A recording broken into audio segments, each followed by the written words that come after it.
Ah, friend. My expression wasn't much better than yours when I first saw this. Your eyes aren't deceiving you. It's her. The famous singer, Robin.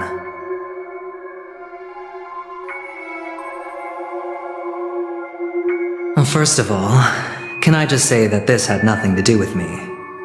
I'm just an unlucky bystander here. The family can testify for me. If you don't believe me, just ask anyone in the Bloodhound family.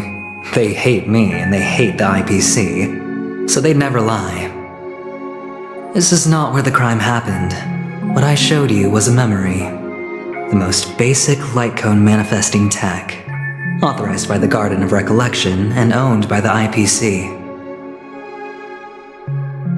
Did you really think the Galaxy Ranger was an outsider this whole time? Penacony has made a solemn commitment to protect the safety of anyone inside a family dream. Any person in distress will be forcibly awakened and safely returned to reality. What gives them the confidence to make such conclusive statements? Because behind this promise is the harmony. The family's Dreamweavers link up their minds together to construct an unbreakable defensive line. Breaking through this line of defense to create death in the dreamscape. Not even a memo keeper could do that without the family's permission. Who could have done it, friend? The only one is her. The girl who calls herself a Galaxy Ranger. An imposter. An unsought guest. An emanator who hides her true identity. Ifrit's death was a foregone conclusion. And Robin? Her misfortune was staring right at her. Who will be the next to die?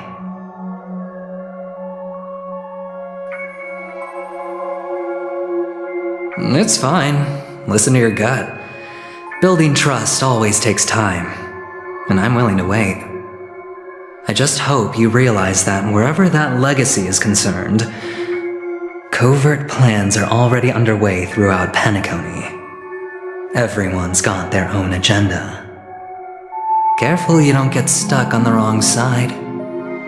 If I were you, I'd keep my distance from Acheron. After all, any schemes out in the open are always going to be better than a monster in the shadows, right? Who's to say there isn't an even deeper conspiracy lurking beneath the surface? Memo Keeper, I think our little deal is finished. Aventurine is telling the truth. This memory is a real one, and there's no sign of any distortion grafting on. The IPC is not the Garden, and there are real limits to what they can actually do. But you know all this. Friend, let's not beat around the bush here. The thing is, I want to reach out personally to team up with the Astral Express. I told you I'm just not interested in scrambling for the legacy. I just came to Penacony for work. I'm here to retrieve some lost property for the IPC, if you catch my drift. I'm talking ownership of this frontier prison. This has all become a bad debt thanks to the cancer of all worlds. The IPC has tried sitting down for negotiations time and again, but the family wouldn't even take our calls. You have no idea how difficult these people are to deal with. Put it this way, they've hushed up the existence of death before, so they can definitely cover up any news about Robin's death. It'll just quietly float off like a bubble and pop. Nobody ever being the wiser. That's not fair, right? So then, friend, I need your help. That's fine. I'm not forcing you. But I'm really not asking for much, so why don't you at least hear me out, okay? I have but only one goal. The family's front door is like a high wall, and to tear the whole thing down, I'll have to dig out a few chunks first. Once I find a weak point, the IPC will have plenty of means. Now we have our chance. So long as we can get to the truth behind her death, we can have justice for Robin. while also gaining a valuable bargaining chip for bringing the family to the table. Truly a once-in-a-blue-moon opportunity. I've been investigating and making lots of friends all over Penacony precisely for this very moment. This tragic news would be extremely bad for the family, so they'll be doing everything they can to stop it leaking, especially to the IPC. But I trust that there are still a few factions that remain exceptions, and that's why I need you all. The reputation of the Astral Express precedes you, and the Harmony will give you the fairest of appraisals. You get to find out really what happened and seek justice, and I get to put it toward completing my mission for the IPC. It's what you call a win-win situation. But don't worry, just head back and talk things over with your companions. That navigator is really smart. She must understand the value of this deal. Look, here's my contact details. If you come to any conclusions, call me. Oh, and take this. A thorough investigation can always use a little more funding. Don't mention it. So long, friend. I really am looking forward to uncovering the truth about death with everyone. Aventurine just sauntered off. He really doesn't mean to force it, but something still seems off. What now? What are your plans? Black Swan. What is she thinking? On the surface, this doesn't look like a bad deal for you. But Aventurine is a shrewd merchant whose scheme won't just be as simple as it appears to be. He doesn't know about Miss Firefly yet, but judging by your reaction, he may have noticed something going on and deliberately shifted topics to the truth of death to try and pull you in line with his way of thinking. That's quick thinking and very sound logic. Aventurine is no fool, and working with him definitely has its dangers. That is something I agree on. Anyway, be careful out there. There's more than one way to blaze a trail. In a dark forest beset by wolves, ensuring your own escape to safety should be your primary concern. As for the other questions, it's all happened so quickly, I can only make conjecture. After leaving here, go have a chat with your companions. I hope you can clarify the source of this confusion. This way. This is where we part ways. All of this is like a nightmare. Unfortunately, the remembrance doesn't lie. What we just saw is the reality that happened, and it won't fade from our minds just because we wake up. But follow your heart and don't be afraid. We all walk through this world casting shadows of different lengths, and ultimately, all we leave behind are precious memories. Hold on just a sec.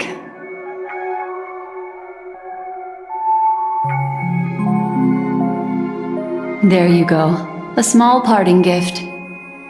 If one day you unfortunately fall into the deep waters of the memory zone and there's no memo keeper to join you, hopefully it can guide you on my behalf. I also pay great attention to the ways of the world. Just think of this as an apology from me for hiding something from you. Then, I've something private to take care of regarding that Galaxy Ranger. Let's leave things there, shall we?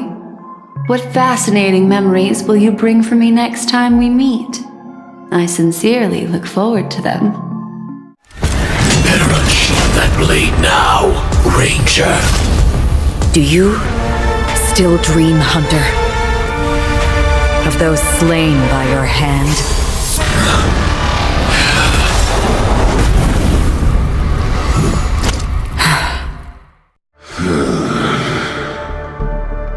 It appears the outcome has already been determined. We're still alive, as are you. You still have room to make a choice. Leave the music box behind. and then go. Choice. The bloody trail of the destruction leaves no room for hesitation. Vatora's fire demon. Even if you sacrifice your life for that eon, you won't get special treatment. Ranger, you tread the narrow path of the hunt. You could never understand. We come from the fire and are born bathed in fire. We spread, burn, and destroy until all the kindling has burned out and we leave only ashes on the ground. Burning forms the entire life of a fire demon, from the beginning to the end. We are born to die just to put into practice a profile of another universal truth. All things are created for the destruction. Your companions don't seem to think so. They fight for your chance at survival. They are my children, and just as I was, they are flames that have yet to burn white hot. They're still young, and I don't blame them. But my flames are faint, and time is running out. Can you see the planet of festivities in the distance?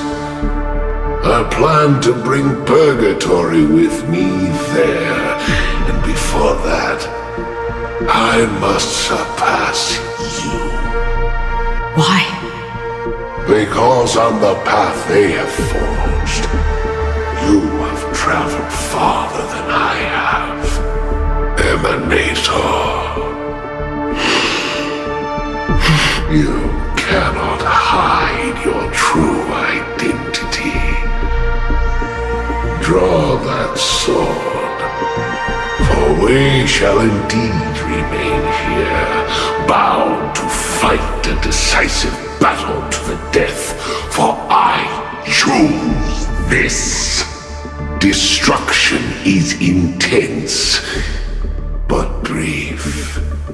To cravenly cling to life is to endure an endlessly prolonged existence. Even if the answer turns out to be your own destruction. What is important is not the answer, but that it exists, just as you exist. Everything exists to be destroyed. Emanators are no different. Just as even sweet dreams may be born of the void, the so-called impossible is merely something that has yet to happen. All right. I accept. You shall witness the most brilliant and intense fire in existence. May this flame illuminate the farthest reaches of your bottomless dream. A bottomless dream. Yes, that's right. But you've made one small mistake. This blade remains in its scabbard not out of pity or scorn.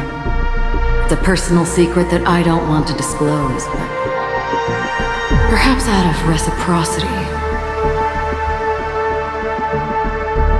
I'll reveal the truth to you. The hunt is not the path I truly follow. May death be the end of your boundless dream, guiding you back to the waking world. I still see them in my dreams. Hold it. Their time hasn't come yet. My time? I've seen many clever disguises that can conceal appearances, but they can never cover up who a person really is. And you're no different. You had no desire to kill the Trailblazer. You only did what you did to drive me and the Memo Keeper away, but Why?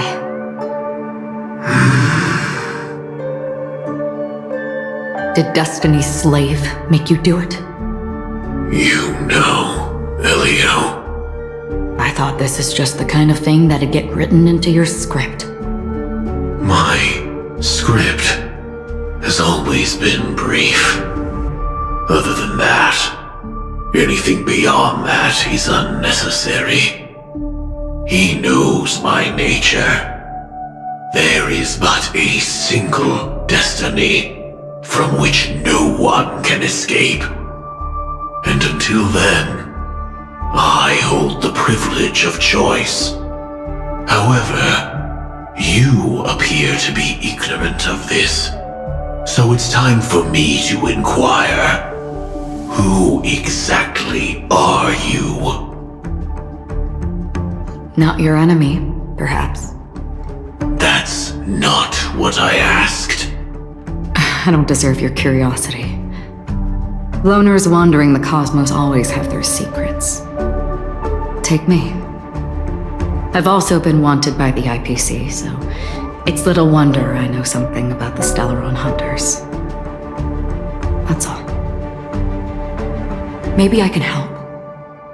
What reason would you have for doing that? I tend to forget things. Which is why, rather than memories, I'm accustomed to using my emotions to capture what I normally wouldn't otherwise. So, I know who is inside that cold armor. How about it? Ready to take off that armor and sit down for a talk? It's not yet time. I don't need help, but I can give you a suggestion that would make things better for you and me. If your goal is the Watchmaker's legacy, then go look into the family.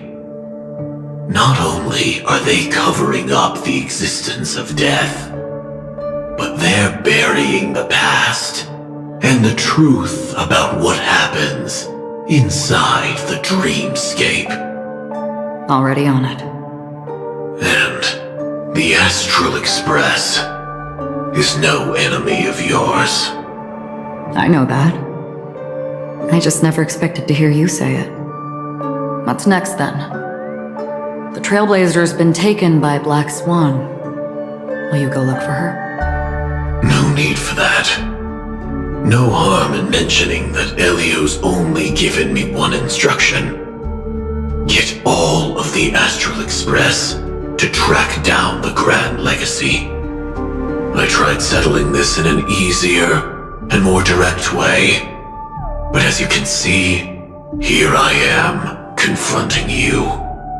I failed. Can't ever go against the script.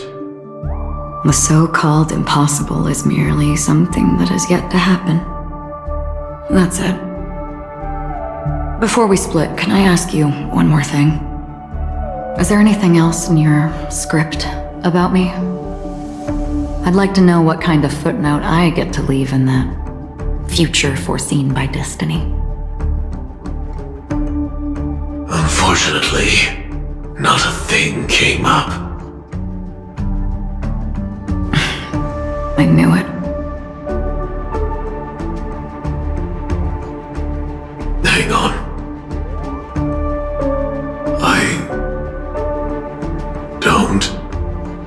Don't. What? Your first question was, do you still have dreams about everyone who died because of you? I don't. Never have. I was born without the ability to dream. I live for this cold, harsh reality, for a little light, and to burn, to keep on burning, until I turn to ash. So, I really envy you. Is that so? Then you're already living in the waking world. We heard about Miss Firefly from Black Swan, but we never expected Miss Robin to... I'm sorry that I couldn't be with you then. Reality cruises on in serenity, while undercurrents bubble up from the dreamscape. Just like that memo keeper said. Stay strong, everyone. We can still do what we can for them. Starting with finding the murderer. Let's recap everything then. The Trailblazer just reminded me of something. March, do you remember what that family rep who negotiated with us said? Indeed, we trust that the Nameless has nothing to do with this, and we also beg each of you to help assist the family in verifying the identity of the deceased. That's how it was put, in reference to Miss Firefly. Looking back, he seemed a little evasive at the time, and he also failed to mention anything about the earlier murder, too. The family's planning on covering up all news about Miss Robin's death. If news gets out, Penacony's going to turn into a bloodbath. But the murder that followed closely after was obviously beyond their anticipation. The family had to try and turn things to their advantage by bringing in reinforcements from outside. The Charmony Festival is nearly here. They must be snowed under. It may also be that Miss Firefly's murder had so many witnesses that it couldn't be covered up. So they went with the flow and let more people on the scene to control the situation. After all, the nature of the two murders is fundamentally different. The family's first protective measure should be against malicious actors among the guests, such as that IPC envoy. Indeed, he was particularly concerned about that Galaxy Ranger. Are we missing the forest for the trees here? I always felt that Aventurine's reasons for accusing Miss Acheron were highly subtle. Can we believe him? At this point, I'm afraid the only ones we can trust are ourselves. Look, let's try to gather intel first and then list all the possible outcomes we can. Then we go through them, eliminating contradictions one by one. The fewer facts remaining, the closer we are to the truth. I've still got this sense of foreboding. It's like we're stuck in a whirlpool, spinning around that legacy even after everything that's happened. This time we're playing the role of a real detective. But before we start, what are we going to say to the family and Aventurine? As I see things, the family harbors no ill will towards the Astral Express. If they didn't trust the crew, they wouldn't have casually commissioned outsiders to investigate a case that's, in all likelihood, a scandal. Plus, this is the family's turf. Teaming up with them should make things easier for us in the future. As for that Aventurine, well, I'd like to hear your thoughts. He's complex. He deliberately slow-played his hand during negotiations while running circles around us all the while. He appealed convincingly to both reason and emotion. It wasn't forced, but the intent was obvious. Still, it's good to have contacts among all this uncertainty.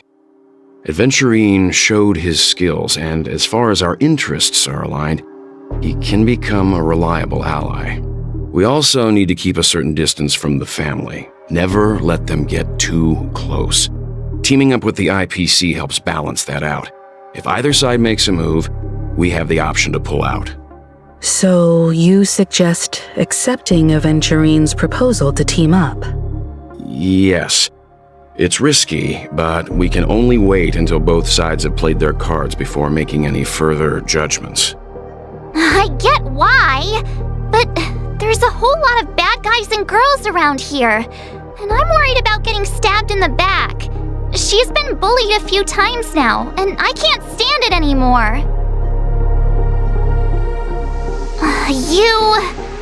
No, I can't accept this. Forget about it. Just let me keep an eye on him. If that doesn't work, we can just turn the tables and use him instead. Then, could you please reply to Aventurine? Everyone, take this time to put together your thoughts. Aventurine's goal is to try and recapture Penacony for IPC. To do this, he'll have to bring down the family in its entirety to create a big enough chance. The existence of death will be covered up by the family. So how does he plan on taking them down? It's gotta be something important enough that everyone will notice.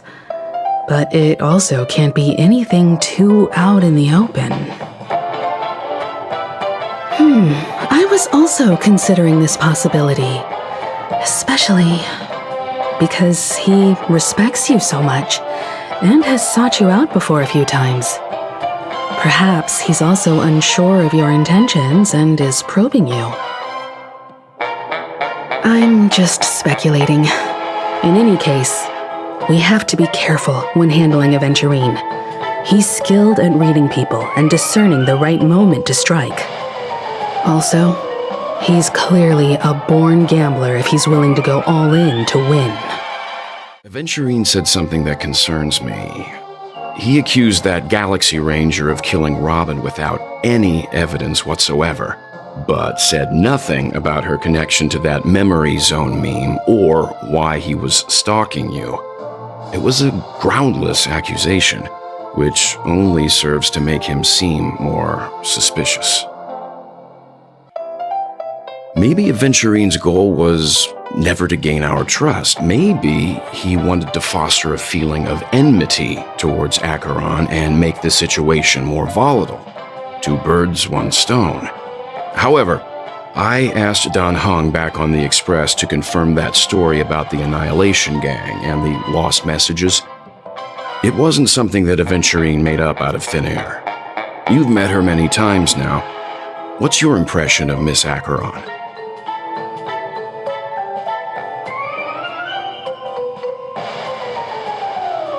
That fits the stereotype of a Galaxy Ranger to a T. They're eccentric, unpredictable, and fond of being alone. No wonder she's a suspect. I hope it's not too soon to bring it up, but I feel like Miss Robin isn't actually dead, but that she's still alive and well. Somewhere. That everything's just some horrible prank. Because aren't we supposed to be inside a dream? How could someone die in a beautiful dreamscape like this? Shouldn't only good things happen here? Whenever I see the Grand Theater, I just can't stop all these thoughts from flooding my head.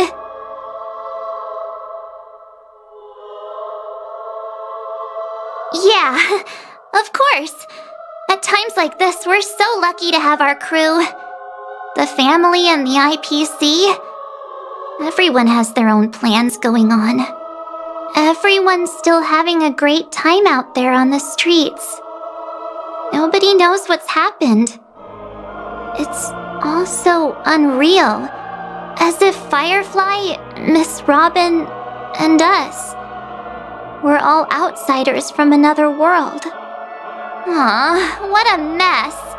I really want a nice cool drink of soda to help me calm down. But then I'd be just like everyone else out on the streets. Looks like Aventurine doesn't need anything else. Let's turn our attention to the family's assignment for now. Himiko, what do you think? Among our current clues, the two murders that she witnessed are the most directly connected. I suggest starting here.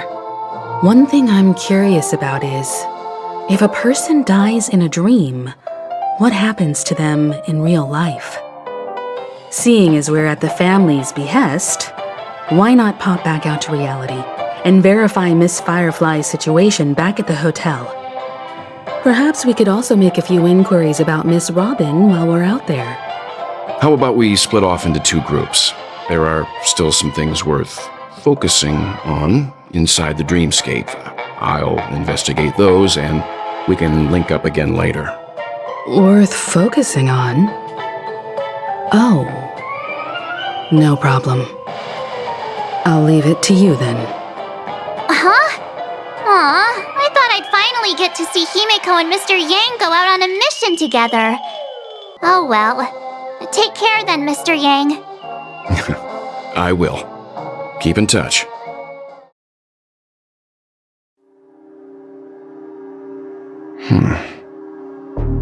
Honored guest, could you come out for a second?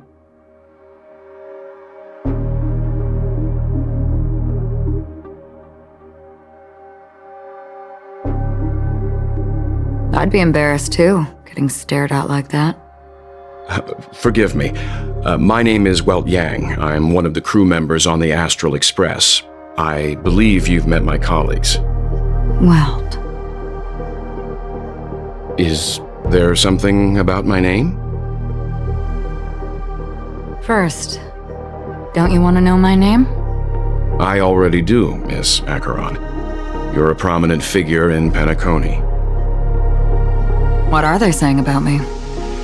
Some claim that you're the real culprit behind these murders, that the Annihilation Gang's tragic fate at the banquet was a result of your blade, and that you're now attempting to unleash another bloodbath on Penacony.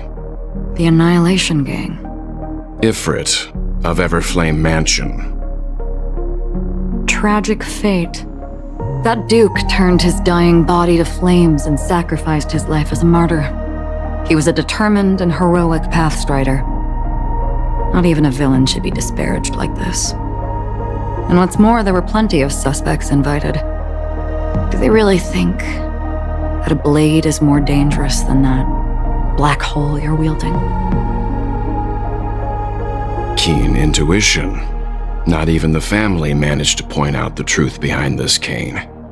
So you must surely know, Miss Acheron, that peering into a black hole is not a wise move. As a potential threat, your knowledge of us has reached uncomfortable depths. Reveal your true identity and intentions. Otherwise, brace yourself for gravitational disintegration. That shouldn't be necessary. But if it makes the Nameless feel less defensive, I'll be happy to abide. Believe it or not, Galaxy Ranger, Acheron, those are the names I go by to this very day. My trip to Penacony is solely to fulfill an old, final request. I'm here for the Watchmaker's legacy. And that's it. I think I've been honest enough. Still unwilling to reveal your true identity? It's not that I don't want to. It's just that I can't. I've come so far, and I can't sum up all of that in just a few words. Everyone has their own unspeakable past. Secrets that they don't want to be revealed. And I won't be asking any more questions, such as why the Astral Express is roaming around the cosmos with a Stellaron on board. Is she okay? That memo keeper didn't do anything, right? She's fine. Let's just stick with the topic. Gaining my trust depends on how much you're willing to reveal. I've run around many different Penacony dreamscapes just to try and find that legacy. And during this period, I came into contact with quite a few guests. In the process, I gradually came to realize the secret of Penacony may be closely related to the Trailblaze. That's why I've come to ask for your help. I don't have enough proof yet, but I'd like to speculate something. The source of all tragedy lies within the family. If you could trust me, we could find the proof to support this claim together. Mr. Yang, I think you've come to the same conclusion, haven't you? Let's leave it at that. For now, I'll choose to believe that you bear no hostility. Share your findings with me and me alone. I don't want vague conjecture to interfere with other people's judgments before we find solid proof. By the way, would you like something to drink? Before we go, how about 2 cups of Wake the Heck Up? No, 4 cups. Because the conversation coming up will last forever.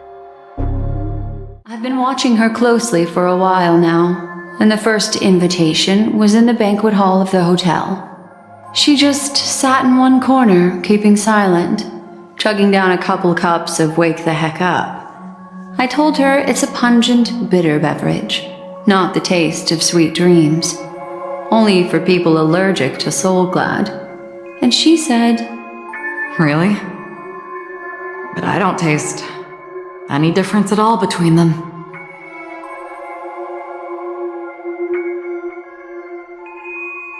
the guest rooms are charmingly minimalist. An aesthetic you share, Miss Acheron. It's a cinch, this music box. The invitation received by the Annihilation Gang. There are latent memories that linger on it yet. You see, memories of you are not yours alone. They travel in other people, other things. I know much, and I can predict even more. With some help, the dead can be made to speak.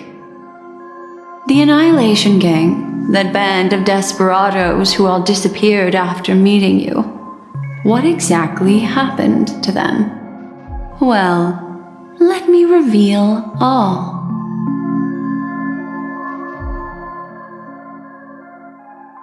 Gradation 12. Dreamscape 12. Father, I dedicate this to you. Well done, Dubra.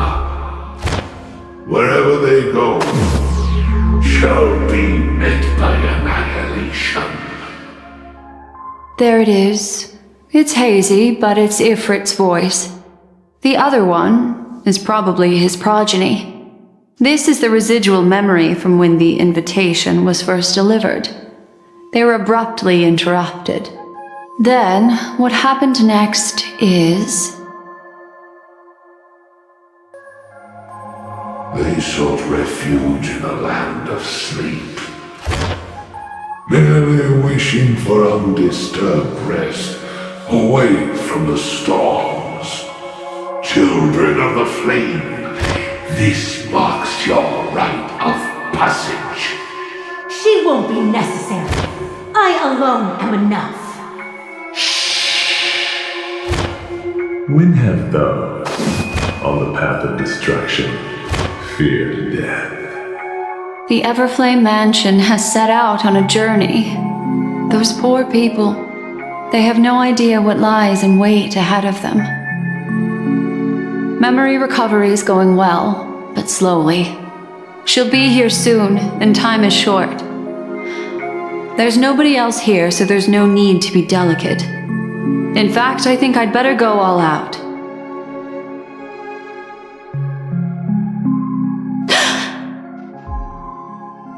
What happened? The memory after that is blank. How is that possible? This music box fell into Acheron's hands, and she brought it to Penacony. That's a fact, and that's how it should have gone. But along the way, it's like it's been erased.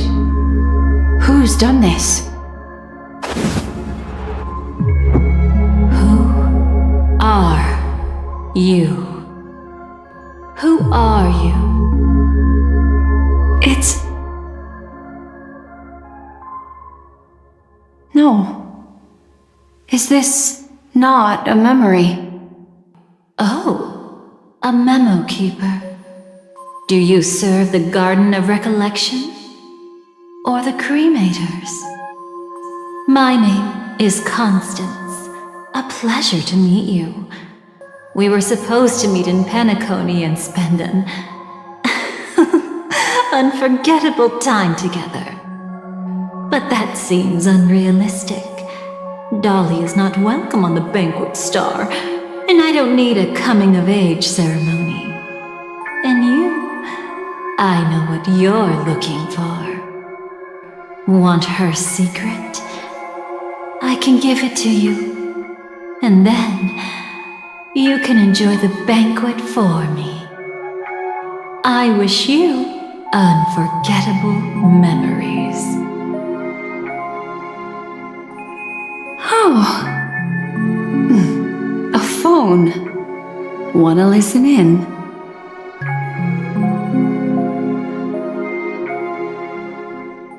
A few days ago, the IPC made an announcement. Under the watchful guidance of the Marketing Development Department, and in accordance with the Interstellar Peace Charter, the independent Sigonian sovereignty has hereby been established, and shall take a legislative seat at the Interstellar Congress. The formation of the Sigonian sovereignty is of great historical significance to the Sigonia system. This move puts an end to the planet's long and bloody history, turning the sensational Kataka-Abjin extinction event into a distant memory. Sigonia 4 is located in an unclaimed zone at the intersection of the Denise, Prothean, and Dorneau star clusters. The planet's surface environment is known for being extremely harsh, constantly faced with the threat of impact from small-scale celestial objects. This is why very few intelligent species have made this planet their home, dividing themselves into several tribes to eke out nomad lifestyles as they struggle to survive the arid desert wilderness. They have developed their own folk beliefs that are independent of the Eon belief system. Sigonia. Sigonia. Ravenous eye of the storm, spurned by all the gods. Land of rock, but not water. Lightning, but not rain. Blood, but not tears. You beat us with your falling stars. You lash us with wind and storm. You chew us up with the cracked earth. You promised us a land of honey, yet yoked us beneath a sword of bitterness. Oh, Gaiathra Triclops, if thou can hear me, please open up thy 3 eyes and gaze upon this child. When you took his father, my child was still sleeping in my belly. And where my husband went, I too soon must go. I don't ask for a peaceful death, just for you to tell me, does the baby swaddled sweetly asleep? Does he dream of his mother's heartbeat and the sound of falling rain? Please tell me whether this life is all just a fleeting dream. Otherwise, why would this child be born to face impending death? Mommy! Mommy! Mommy! The rain! It's raining! It is raining! It's true! Those Outworlders weren't lying to us. They really did summon the rain. Mommy, we can leave here. We can go back home. Back home. Gaiathra Triclops. You came. Do you hear that? Thank you. Thank you. Darling, listen. This is the sound of rain. On the day you were born, the sky also sent down a gift like this from Gaiathra. Such such a lucky child. Such a blessed child. Just like your name. A gift from them to Avgen. My boy. May the goddess Gayatri close her eyes 3 times. Keep your blood eternally pulsing. Let your journey be forever peaceful, and your schemes forever concealed. Welcome to this sad world, Kakavasha.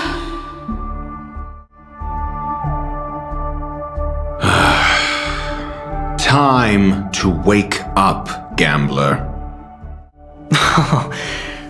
Oh, heavens. I must have drunk too much Soul Glad. Didn't expect you to be back so soon. How is it? Find anything? Just as you guessed. Nobody outside knows about Robin's death. There aren't even baseless conspiracy theories.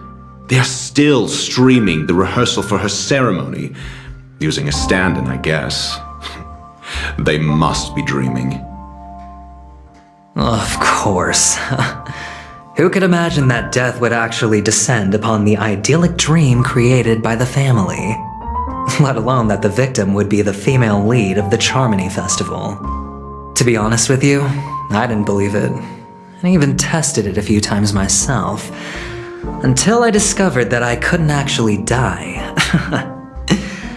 Whenever there's any danger, I'm forced awake by the dream pool, and it's all as if everything were just a nightmare. That's why I'm convinced that there are a few big secrets lurking behind the scenes. Then you must have heard about the Memory Zone meme. When I graciously deigned to establish connections with the Oak family on your behalf, they were quite in a pitiful state of disarray. Besides Robin, there was another body. I don't know the exact details, just that it was a stowaway. 2 murder cases? I told you something seemed off about the Nameless. She must have come across the other one. This murderer is a psycho. And I have to say, the case does represent an opportunity. We can leverage the family's malfeasance and let the IPC use this as a reason to intervene. It's just that their trickery runs deeper than I thought. Robin's stand-in was all ready to go. These 2 murders are definitely getting hushed up. What should we do? Let me think. It's too rare an opportunity to miss out on, so I gotta be careful. Incredible, gambler. Have you already exhausted your limited repertoire of tricks so soon? There are plenty of chips, but it'd be best to choose carefully. The most straightforward has to be Robin. Remember? That masked fool once told me to find a mute as a friend. Robin is what she calls the mute. She has lost her voice, and while most people can't pick up on it, you and I cannot mistake that sound. Not produced by any voice box, but rather by the resonance of the harmony.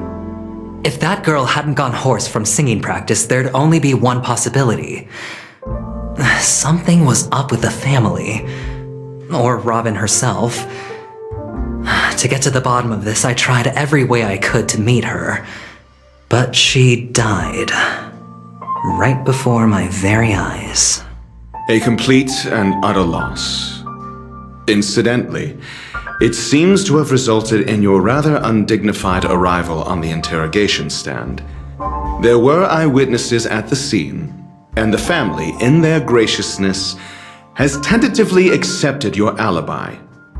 However, for the foreseeable future, you shall, regrettably, find yourself under the vigilant watch of the hounds. Well, things aren't looking too optimistic, Doctor. I'm starting to break out in a cold sweat. Do you reckon there's still any chance of a comeback, given how things are? A probability? Yes, it exists, but it verges on the infinitesimal. To phrase it in a manner more befitting the vernacular of Penacony, you're dreaming. But if you simply can't control yourself and want to try your hand, then there just so happens to be a suitable candidate. That man wants to see you again. Who? Sunday. Is this a public hearing or a private trial? If it were the former, it would hardly befit my stature to stoop to the role of a mere messenger. Fine. Oh, that's great. It's all great. You see, the dead can't talk, but the living can. Ratio, I'm convinced now that there must be something wrong inside the family. Oh, just you wait and see.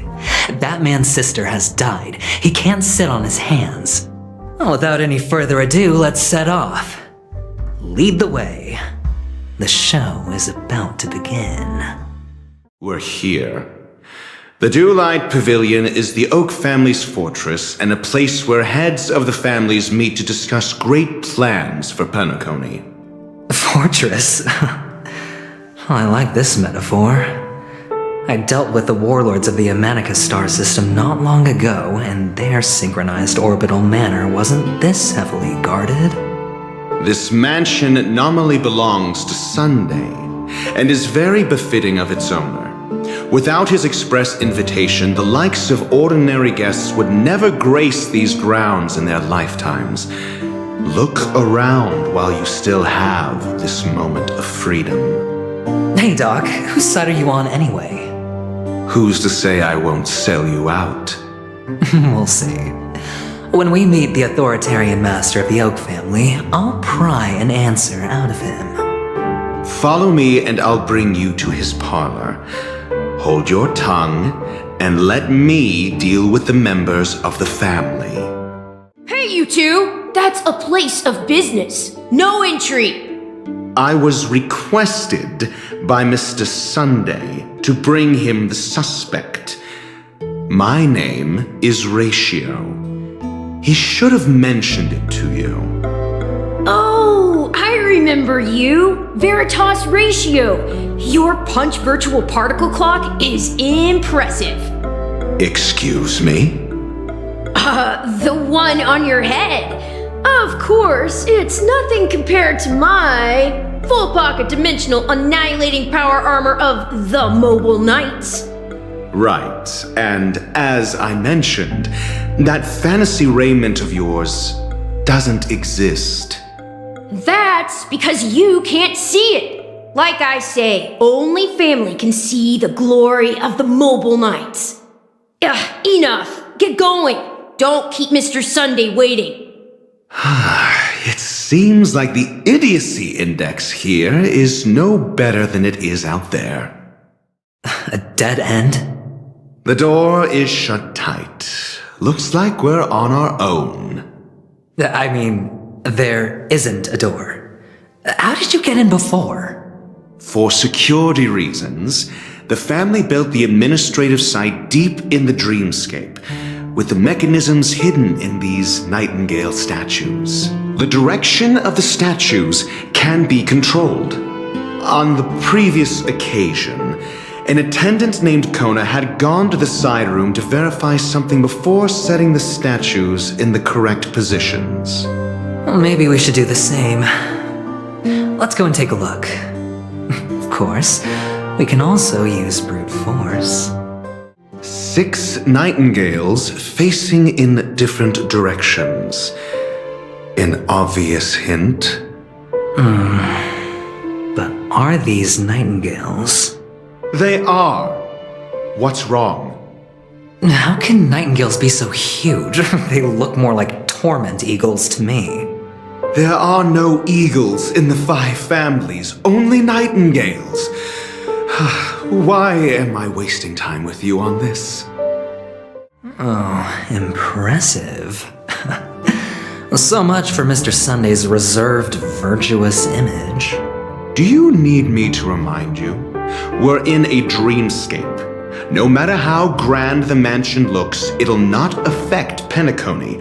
Stop wasting your time nitpicking the family here. Yeah, you're right. The only way to destroy the family is death. Sunday must have thought the same. Let's head down. Hold on. Huh? What's wrong? Are we heading the wrong way? No, but this door is locked. My friend? Did you really make an appointment with him? It's a trial. You got to prove your worth to Sunday before you can speak with him. If I'm not wrong, we need to find a way to open this door in the hall or this place will be our prison. Oh, an escape room. My favorite. Get serious. I've no time for games. Let's head back. The hint is probably in that prominent sandpit. Oh, look. There's a noticeable gap in the model. I believe you're right. There wasn't a gap before. That man must have done it intentionally. Well, with your brilliant mind, you shouldn't have any trouble recalling what was here last time. Right, Doctor? Of course. Oh, this reminds me of one of those building toys. You know, with the blocks. I've never played with them before. I wonder if it's more interesting than stacking chips. Oh, look. The gap is closed. And it fits perfectly. So, what's next? Oh, good heavens. Did I shrink? Am I still in a dream? Indeed. Oh, Doctor, you're huge. It's me! Down here! In the sand pit! Oh, actually, I think we could make this work for us. Just find a way to slip me into Sunday's collar and I'll infiltrate the family just like that. Oh, fine. I was just kidding. Hello! Welcome to the Golden Hour base model. I am an Oak Soldier. I will be here to guide you through the tour of the base model. Happy to be of service. And tell me about the tour. Hello! Welcome to the Golden Hour base model. I am an Oak Soldier. I will be here to guide you through the tour of the base model. Happy to be of service. Generating guide. Please wait patient.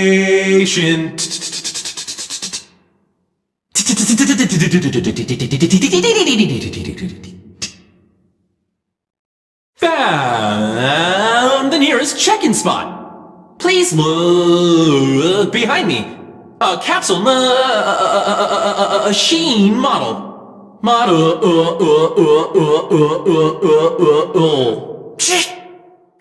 Oh, capsule machine. There's no mechanism on the floor. Could there be one at the top? Doctor, do me a favor.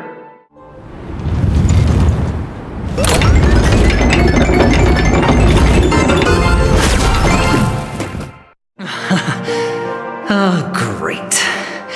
There's another pinball machine base here. And it's empty too. Doc! I'll need your brain power again. There's no need to yell, I can hear you. The pinball machine must be hidden somewhere in the hall, like the arch. Wait here, and I'll be back in a minute.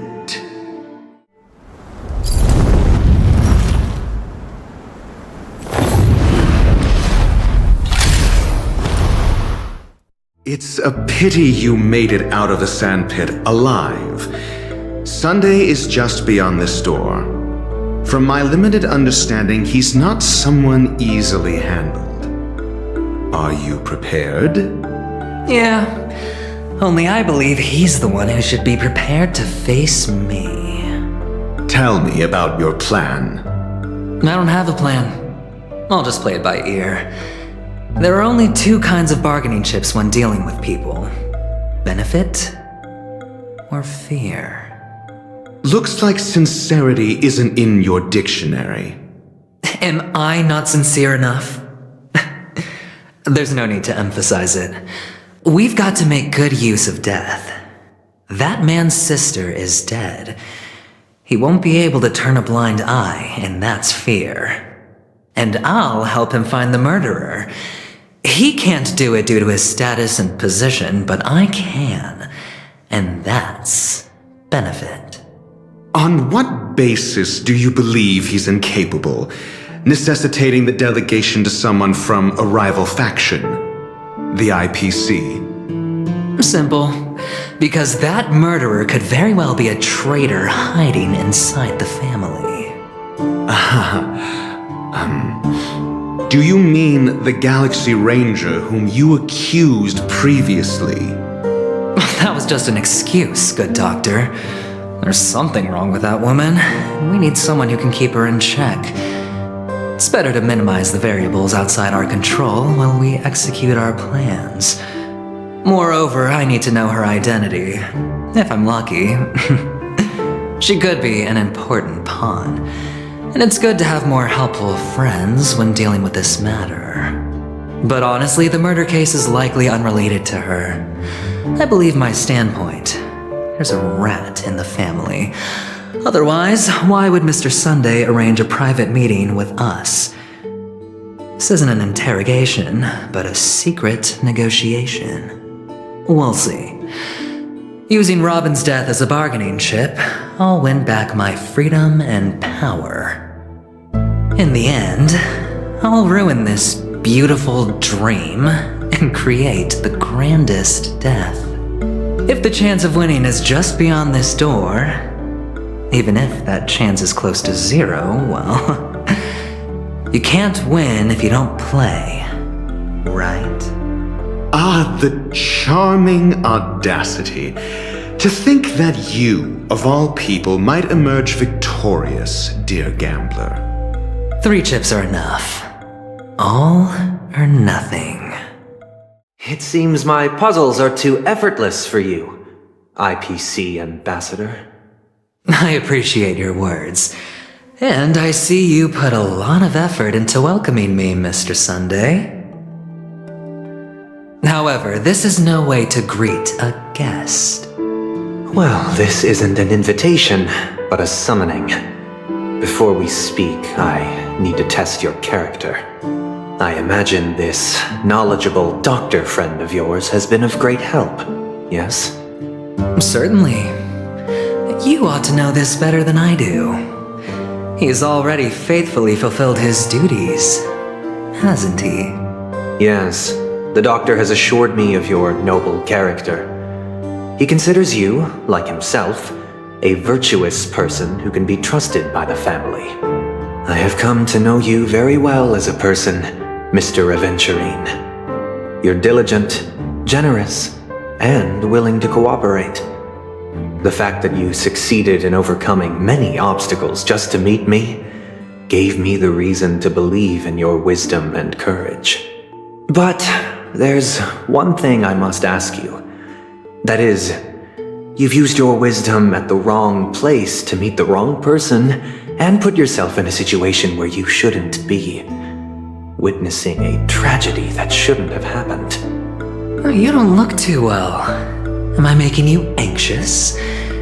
If not, then it means I'm on your side. If I wasn't mistaken, you'd just made a serious accusation against the family. No, you weren't mistaken. For depravity is creeping in around you. There's no need for us to be evasive. Let's talk about your sister. Your sister's talent is unrivaled in the world of show business. As you know, her voice has been out of tune since she returned to Penacony. What's more disheartening, She can't sing anymore. Who could be responsible for this? Many suspect the culprit is among the outsiders, but I know you hold a different opinion.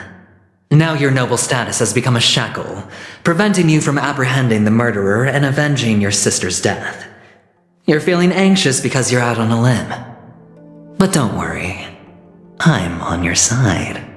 I'm immensely honored by your concern for me, Mr. Aventurine. Since you're so selfless and generous, I believe you wouldn't ask for anything in return, would you? Well, naturally, you wouldn't incur any loss from this. I just want to reclaim what is mine. My liberty and the personal items under the family's custody, the bag of gift money, and the box in which the cornerstone is stored. That's right. Cornerstone. I've heard it's a treasured asset of the Strategic Investment Department. A sacred stone that seals the Preservation Emanator, granting significant power. And every liquidation specialist holds one. For an object so precious, it probably comes at an even higher price than other forms of recompense. Well, I'm sure you're aware of the high level of risk I'll be undertaking to bring the truth to light. Mr. Aventurine, when you're out and about, do you always make adjustments to your appearance? Your tie should be on the center line. Your shirt must not protrude from your vest. Your trouser creases should be perfectly straight and always aligned with the tips of your shoes. Of course. But I don't, because it's not appropriate to do so in public. You should make sure everything is presentable and in order before leaving the house. I'm not the kind that takes risks. The cornerstone must be in the custody of the family. No room for negotiation? Please, don't let me turn you down twice. Sure. The gift money is good enough. I suppose you wouldn't mind that. After all, a merchant can't function without a bargaining chip. You compromised quicker than I thought. Unfortunately, it's a gambler that needs a bargaining chip, not a merchant. I can give you your gift money, but before that, I want you to tell me. The fact that you can decisively forsake the box you asked for, what exactly is stored in it?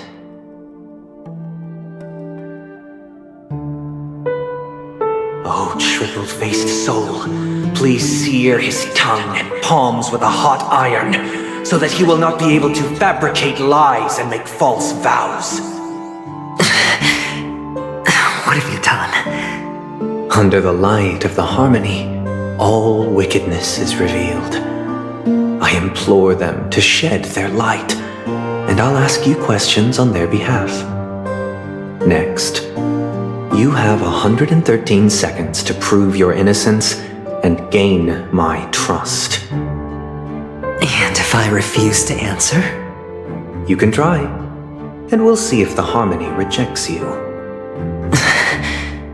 Question. Do you own a cornerstone? Yes. What a simple answer. You, too, understand that idle chatter leads only to poverty. Did you hand over the cornerstone to the family when you entered Penacony? Yes. Does the cornerstone you handed over to the family belong to you? Yes. Is your cornerstone in this room right now? Yes. Is your memory free from any kind of tampering or deletion, encompassing but not restricted to the techniques of the Garden of Recollection? Yes. Are you an Avgin from Sigonia? Yes. You even know about that? Do the Avgins have any ability to read, tamper with, or manipulate one's own or another's mind? No. Does it matter? Do you love your family more than yourself? Yes. All the Avgins were killed in a massacre. Am I right? No. Are you your clan's sole survivor?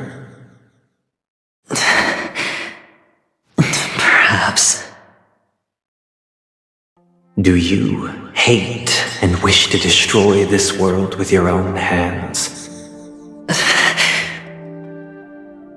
I don't know. Interesting. Now, the final question. Can you swear that at this very moment, the Aventurine Stone is safe and sound in this box?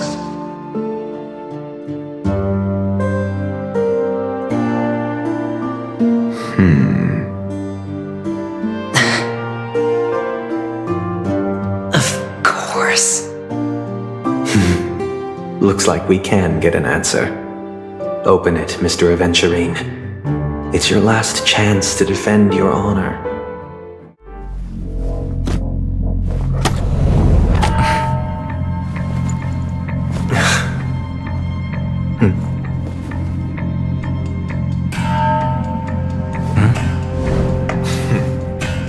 Please.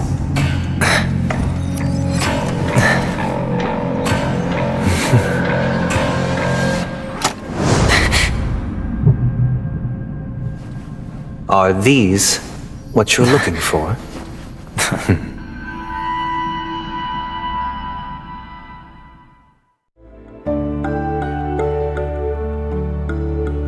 Since you came as promised, learned doctor, does this mean that you are willing to take the side of the family in this farce?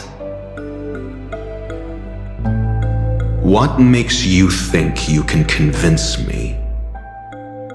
I've heard you haven't enjoyed Mr. Aventurine's company. I also understand that you're an avid learner who sees the pursuit of knowledge above all. In that case, you ought to realize that a competent scholar knows their position and wouldn't forsake more vital matters for the sake of petty pride. If you agree to assist the family, I'll share our research findings on the Stellaron. You must be quite aware that, besides the family, no other faction is willing to share such information.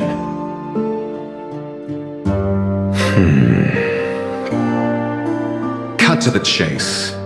What do you need from me? I need Mr. Aventurine's comprehensive plan.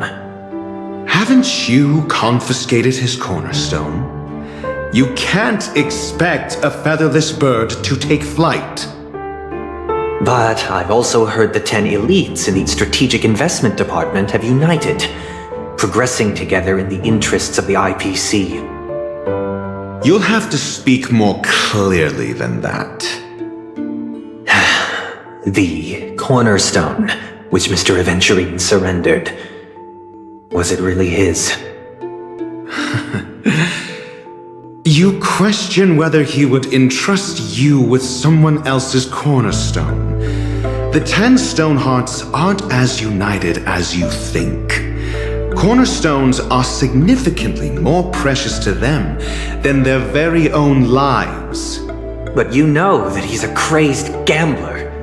The more vocal he is about it, the more cautious I must be. I never imagined someone would share his way of thinking. Honestly, you should see a shrink.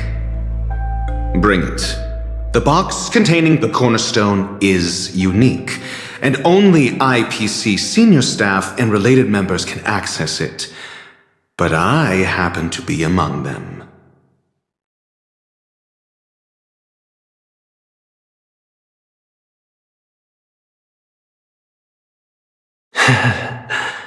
I appreciate it.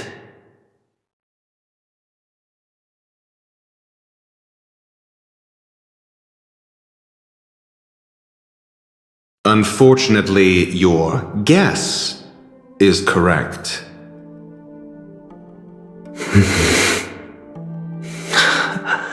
The golden stone. Its color and glow are similar to that of Klepoth's body. This is the very ruse he intends to use to fool you. He won't reveal to you that the 10 Stonehearts chisel their own will into the cornerstones, granting them an unparalleled radiance. And this golden stone is also known as a topaz, not Aventurine, and it belongs to Topaz. So, do you wish to confront him? Not at the moment. I'm more interested to know the location of his cornerstone. The safest place somewhere you'd never think of. Because he never intended to hide it. In fact, that cornerstone has been in your hands from the very beginning.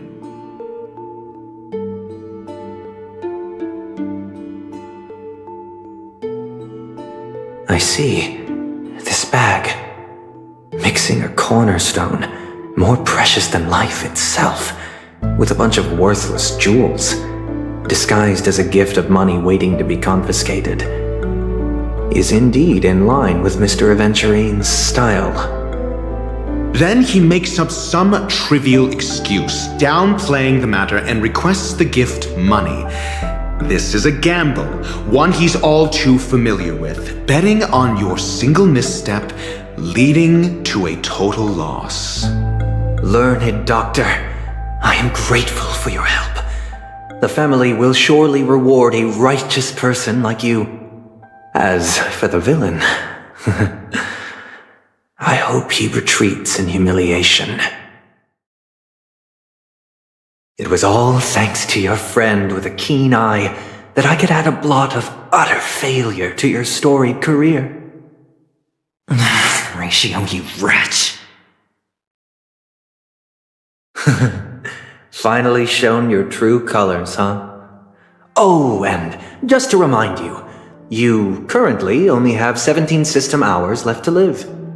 Treasure your remaining time, and savor the delectable aftertaste of defeat. You might as well explain yourself a little more clearly.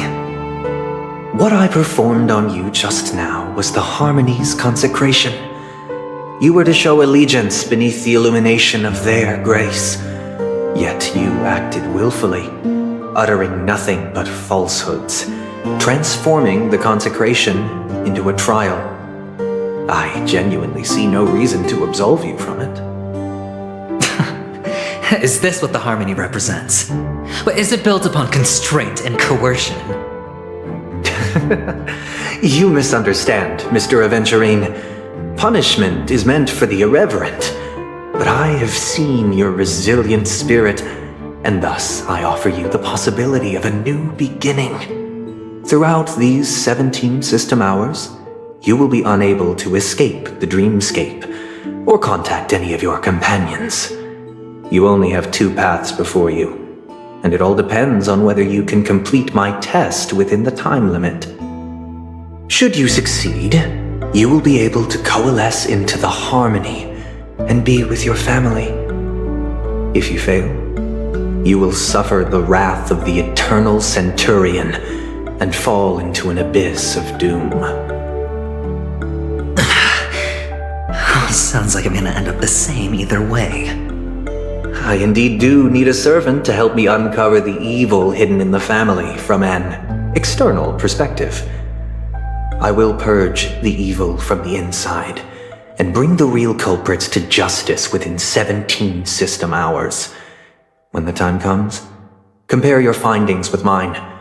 If both our findings align, or if you can provide me more insights, then they will truly be able to grant you mercy and honesty. Shameless hypocrites.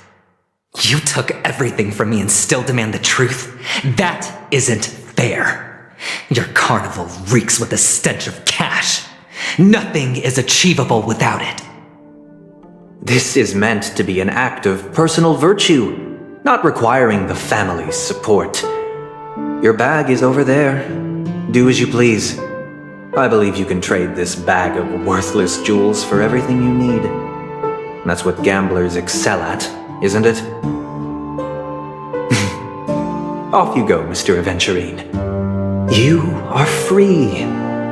I will wait here for your good news.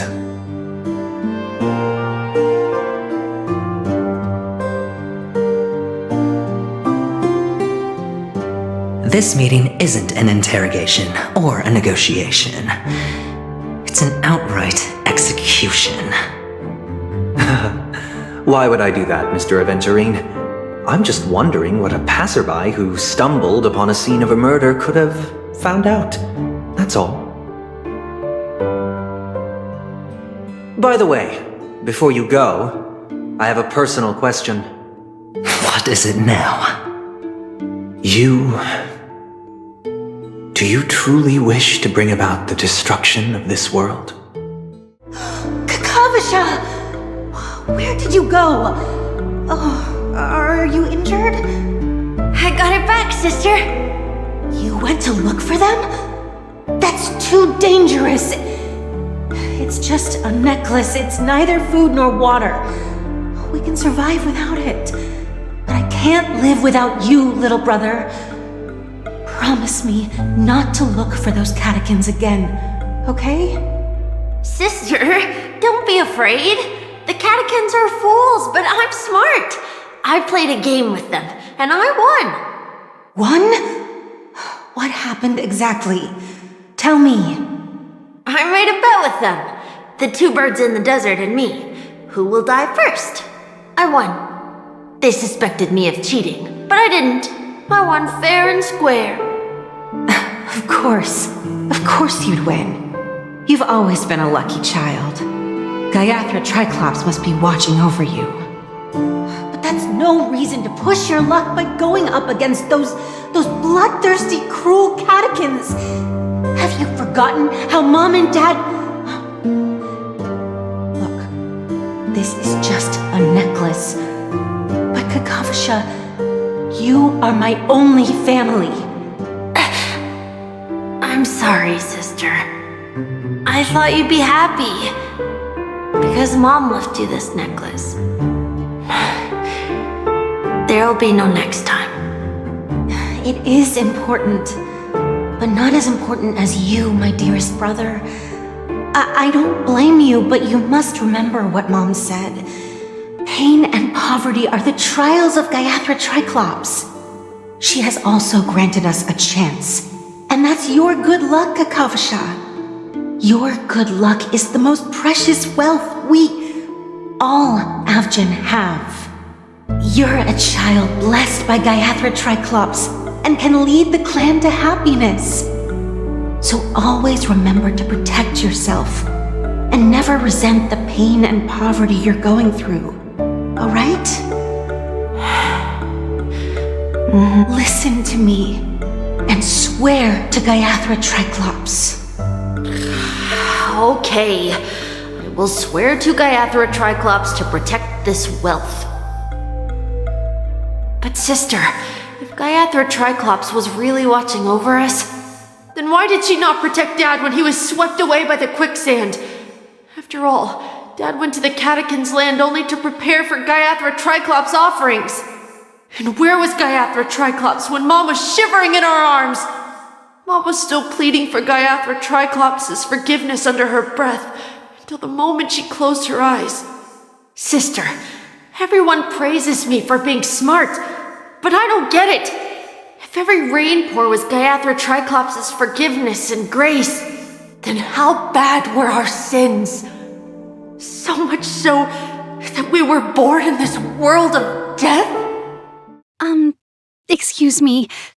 I can't seem to find any information on this artist in the Iris family archives.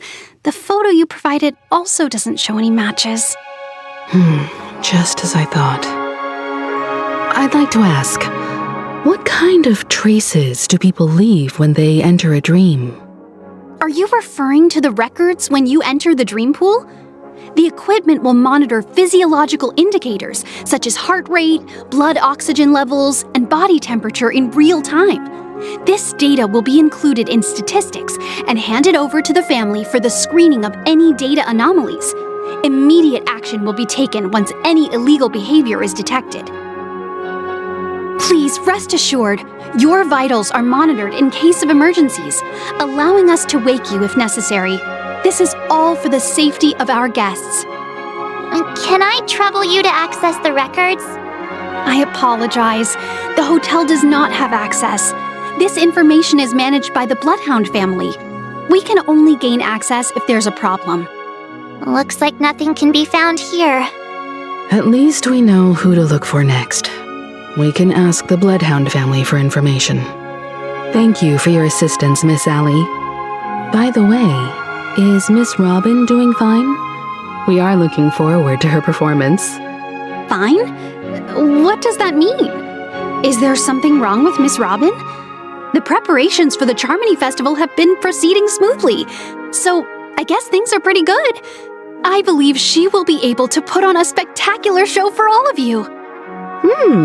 I'm sure. Sure enough, no one knows about Miss Robin. I'm not surprised. But that Miss Firefly is truly mysterious. There's no information on her in the hotel system. Even if she's a stowaway, she should have a disguised identity after entering the planet. She's also in the running for the legacy. How is she going to sneak into the dreamscape unnoticed? Is there any other way to enter a dream? Besides the hotel room's dream pool? The Memo Keepers have abilities that are difficult for normal people to comprehend. In the memory zone of Penacony, they thrive effortlessly, a fact proven to us by Black Swan. The hacker girl from the Stellaron Hunters used extraordinary means to unlock the Dreamscape Hotel's seal. According to the scene witnessed by her, it is likely that they are behind Miss Firefly's case. The Garden of Recollection and the Stellaron Hunters. Both are possible, but what about the IPC? Since they want Penacony all for themselves, they're bound to have a plan. Who are you guys? The Bravo team has arrived at their designated position, ready to execute armed evacuation operation. Boss, get moving! Armed evacuation? Boss, are you drunk? What do you know? It's more efficient this way. Just don't let the director find out. Act first, report later. Understood? Help! Help me! I spent all my year-end bonus on the snowball! I don't want my name on the department's major disciplinary notice! Hey, check it out! That voice. Could it be the IPC workers from Bellabog? To all guests, the IPC will be conducting special operations within the hotel. Please follow the staff in charge of evacuation to the designated safe zones, or compulsory measures will be enforced. I'll request a beating for you lot! You've been told not to drink during work hours. Take him back to the hotel room. I'll organize a meeting later to properly go over how this incident report should be written.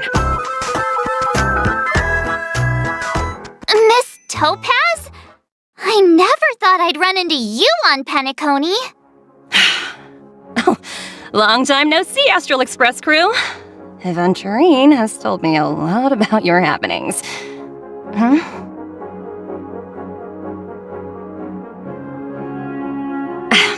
It's fine. Do as they ask, and try to avoid any conflicts with the family. Report to me before taking any action. Yes, all right. As you see, the IPC isn't very popular here on Penacony. Cordiality from the family is a mere facade. The former frontier prison has turned around and cuffed its shackles on the IPC staff now. Only Aventurine, who carries an invitation, is allowed to attend the banquet. An entourage like us, we can only sit around in the reality hotel, unauthorized to even enter dreams. No wonder Aventurine's scrambling to partner up with someone. The IPC can't back him up in the dreamscape. His situation isn't optimistic, I hear. You're all helping to investigate some dirt on the family, are you not? Let me know if you need anything outside the dreamscape. The IPC always treats its partners well. Thank you, Miss Topaz. We're on our way to the Hounds to verify some intel. Perhaps you've had dealings with them? Yep. They're tailing us right now. Why not go and talk to them? They don't take the spotlight off me. being constantly stared at is really uncomfortable. How does it feel to be in business with Aventurine? I bet you're not used to it. That's just his style. All or nothing is his mantra. He's always cozying up to his clients while egging them on to undertake some dangerous assignment with him.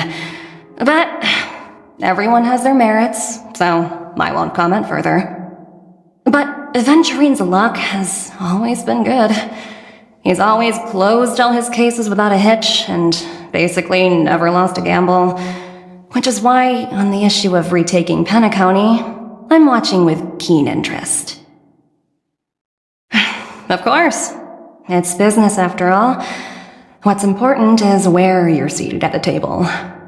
As for the 2 cases, apologies, but I don't have much info on them either. All I can do is ask you to keep digging for more details. We're carrying out our captain's orders. What do you want? We made a mistake last time, and we're working hard to rectify it now. We don't have time for anything else. Surveilling the IPC executive Topaz, ensuring that she stays put at the Reverie Hotel during her time on Penacony. We've got the right one this time. So that's it. They were the pair who were after Firefly at the time.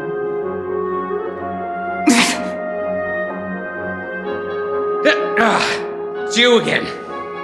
Back for more trouble? We're not afraid of you this time. Well, spit it out. Stop bothering us if you've nothing important. So you know each other. Why do you keep running into people you've beaten up before? That's right. We're investigating a murder for the family. May we access the hotel's dream pool entry records? Well... Hey! The security officer instructed everyone to shut their traps before he returned from Dream's Edge. What murder? You'd better stop spouting nonsense. Yeah, that's right. We have nothing to report. Please leave. Looks like they're not going to cooperate. But they did at least tell us that the captain is at Dream's Edge. Why don't we just look for the security officer then? It's probably Gallagher, the one she mentioned, right? Apologies. The Bloodhound family is running an investigation up ahead. No unauthorized personnel allowed. Hold on a minute. I think I've seen you before. The gray-haired one. How much trouble have you stirred up exactly on Penacony? You think you look alike? Wait, are you for real? Not possible. It was you the last time, yelling about some clockwork friendship while beating me up with that silver-haired girl. I'm not letting you get by this time. Please leave, or I'll have to get on my knees and beg you. Huh? What kind of heinous crime have you committed now? Hold on, sir. We have documents authorized by the family that would aid your investigation. If it wouldn't trouble you, could we see this Mr. Gallagher? Who exactly is this Gallagher you keep talking about? There's been a few people mentioning this name. Even the one with the gray hair. He didn't send you all here? It was the security officer who dispatched us. That's all I can divulge. He'll do! He's the one we've been looking for! Sorry, no can do. The boss said that since it's a matter of the family's reputation, no one's allowed through. Everyone, please leave. There's really no need for us to make things difficult for each other, right? We're really sorry for troubling you. Let's think of another way. Another way. That's it! Didn't they say something about that? What was it? Clockwork? That got this guy to change his mind. Can you perform it again?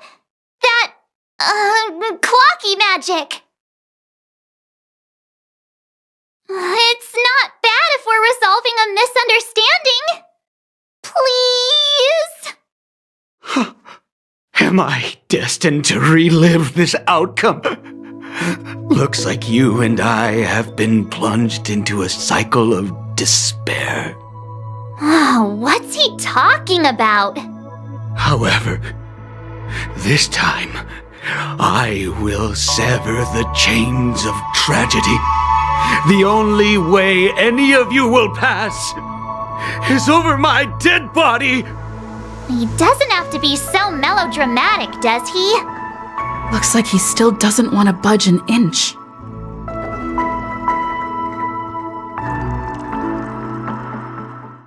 You punk!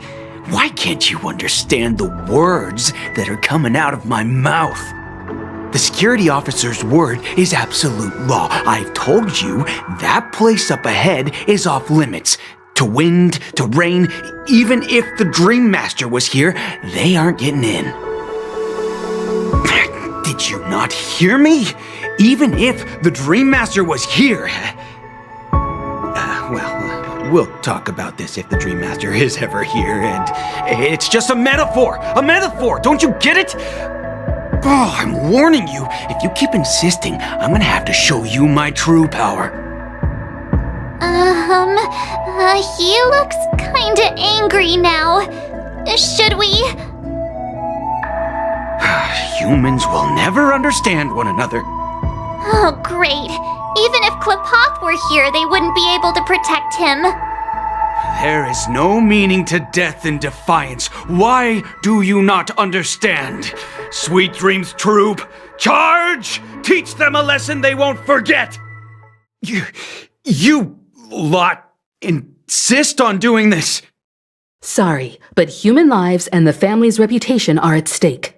It is imperative we know everything about the case. No, I meant to say... Do I really have to get down on my knees and grovel? I didn't think you were the type who would kick someone when they were down. If that's the case, I'll just have to acquiesce to everyone's wishes. Lower my esteemed head and plead with everyone. No. No need. Standing is just fine. You don't need to do that. Looks like he still doesn't want to budge an inch. Let me see what time it is now. Whoa, it's this time already. What? Time to clock out. And no one's gonna stop me. What? Huh? This clockwork trick of yours, it's kinda dangerous. At least he won't be getting in our way again. Let's go find that Gallagher and ask him the intricacies of the case. I was wondering what all the commotion was. Huh. Oh, it's you guys. Welcome. Since you made it here, what can I do for you? Hello, Mr. Gallagher, sir. Judging from your tone, it sounds like you were expecting us. Miss Himiko, you're too polite. There's no need to call me sir. Mr. Gallagher, you even know my name. Of course I do. You folks are from the legendary Astral Express and honorable guests of the Watchmaker. I had an encounter with this lady in the golden hour. I remember that little silver-haired girl was there too. I'm sorry for what happened to that kid. This is also the reason why we've come to visit you, Mr. Gallagher. The Express can't just overlook the death of that child. So we've decided to help the family get to the bottom of it, in the hopes of getting justice for her. The Nameless involved with the family. What an unpredictable twist of fate. Why? What's wrong with the family? It's nothing. On Penacony, everyone loves the family. No matter how much one resists the beautiful dream, when the time comes, they too will find it hard to let go. Who wants to leave a warm nest? Just idiots, little kids, and inebriated fools. Mr. Gallagher seems to be getting at something. You got it wrong. I'm not. You want to discuss the case? Sure, come with me. This is not a good place to talk. Let's go elsewhere. Even after that chilling tragedy, this dream is still running effortlessly. Other than the family of the Harmony, it's hard to imagine any other power in the universe that could sustain a building of such magnitude. The family itself is a huge, perfect building. Like a living idol. Each member of the family sees themselves as a piece of the divine puzzle, revolving around a singular core and a shared ideal. Under their command, they loyally fulfill their roles, offering themselves while also receiving sustenance in return. Interesting analogy. Perhaps that's why Penacony's beautiful dream has persisted for so long. But the human body has its limits, and so does the divine's. That doesn't sound like the kind of comment a Galaxy Ranger would make. Just pointing out the facts. Mr. Yang will definitely have a better sense of what's going on than I do. Why do you say that, Miss Acheron? The beautiful dream is crumbling. But not because of a particular eon, a particular faction, or a particular visitor. Its collapse stems from a certain inevitability of human nature. The family refuses to acknowledge this, and it has ultimately backfired and become a catalyst. As people immerse their souls in the dreamscape, where consequences and pain cease to exist, and only ease and pleasure prevail, they draw closer and closer to necrosis. Regardless of the perceived bliss, death looms as the inevitable conclusion. Also, this necrosis will diffuse and spread. One piece of the puzzle's mutation will eventually cause the entire building to shake, break, and crumble. In the end, the dreams that people built in the name of freedom became the cage that imprisoned them. I'm sure you've gained a lot from this trip, Miss Acheron. Are you willing to share your findings with me? Of course. That's if I remember.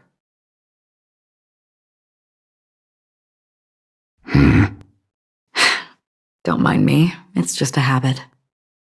Owing to events in the past, I've become easily forgetful. It's only when this sword is unsheathed that those hazy memories start to become clearer. Take your time. That should do it. I vividly remember everything that occurred on Penacony. Ask away. This is what I've seen and heard along the way. Someone once said to me, Penacony wasn't like this a long time ago. Nor should it be. I've traveled through the reality and dreamscape of the planet of festivities. Watched the tides of night rise and fall when time stopped for people. Where the spirits of the rich and impoverished remain forever fixed on their own scales. This is why I think the collapse of the beautiful dream is inevitable. There might be a way to change everything. Perhaps. But if this is indeed the world that people desire, if this is precisely why life chooses to slumber, should we still seek to change it?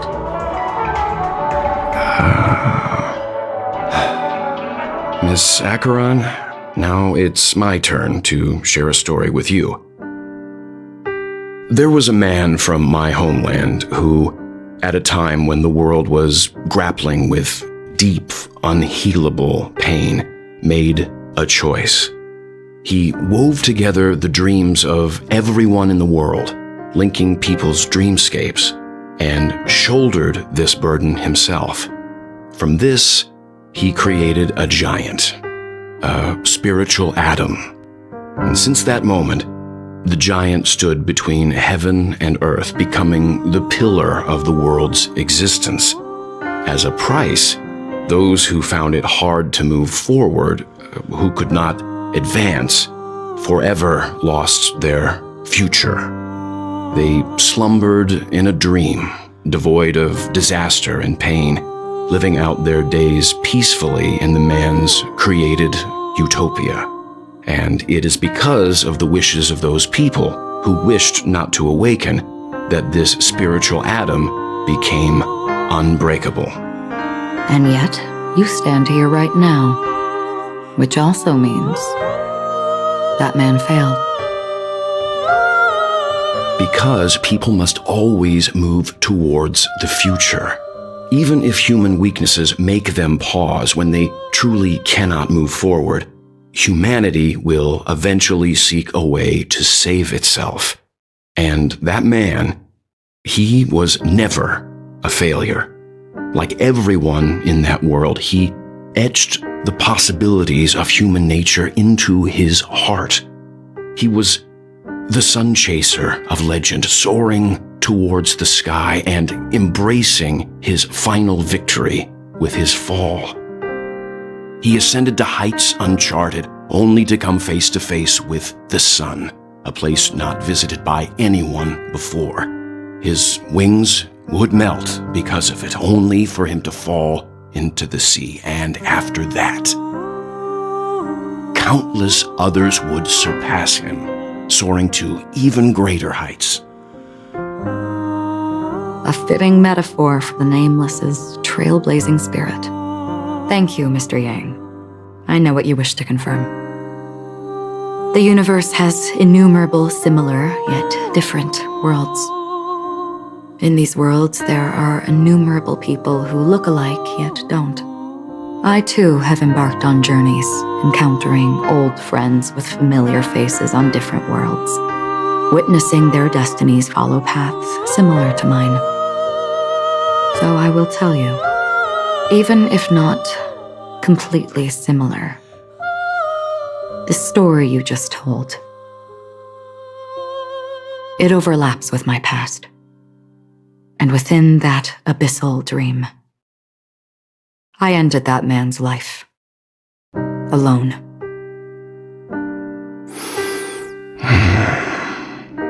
I am not who you think I am, nor will my home be as fortunate as your world. I am sorry.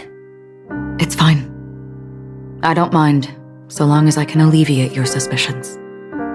There's something I still wish to know, Miss Acheron. Under that representation of the hunt, exactly what sort of power is it that has motivated your solitary journey thus far? Mr. Yang, before answering that question, I wish to continue the previous topic. I like your analogy very much. Indeed, birds are born to fly. But in a distant past, their ancestors could only gaze at the sky in envy.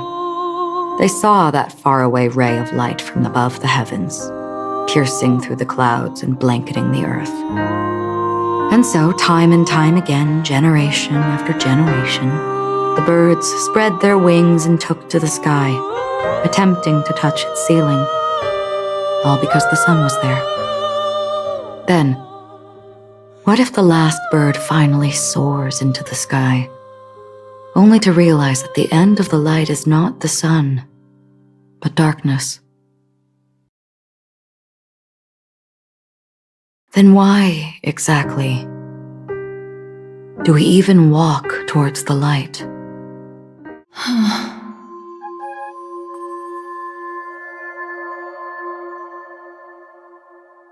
Long time no see.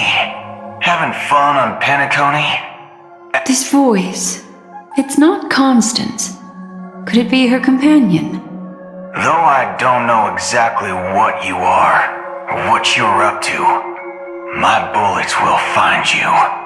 Until then, you best find a casket store on Penacony and ask the owner to reserve a good quality casket for you, imposter. Imposter? I see. She gave my whereabouts to someone who's tracking Acheron too. Who are you? Huh? Did I make a mistake? Who the fudge are you? I'm the Garden of Recollection's memo keeper. Not bad. This is the kind of tough challenge I like. You that imposter's bodyguard? never mind. It's fine. I'll leave a round for you. So get that forehead clean and wait for me. I don't know what you're talking about, but you know Acheron, the Galaxy Ranger, yes? I have something to ask you. Are you asking me to write your will? Sure. Go ahead. Not quite. I only want to ask, how exactly did she become a Galaxy Ranger? She's clearly not a path strider of the hunt, but you are, aren't you? Tell me, what's Acheron's deal? Sure. Never thought I'd come across an ally. Fudge, what a stroke of luck. Well, I'll be on Penacony soon. Memo keeper, go buy a bottle of Donna's White Oak and warm it up, and I'll raise a glass to you. That lady's passed. Well, nobody knows. But if all you want is a simple answer, sure, you best get a chair and take a seat. That woman, named Acheron, is an emanator who should not exist.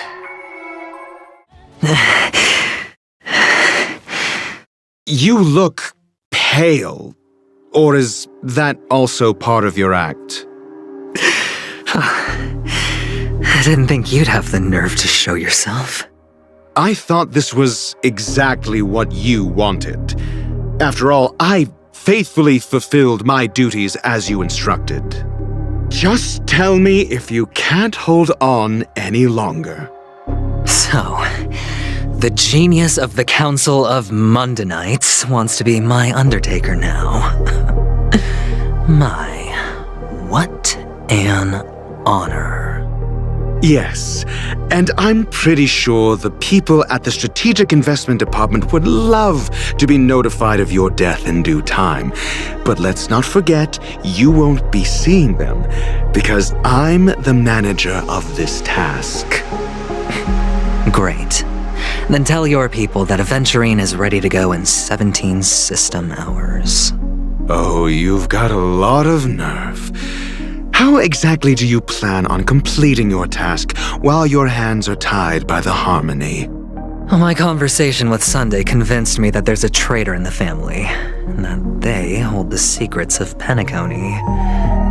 So, I took the opportunity to set everything in motion.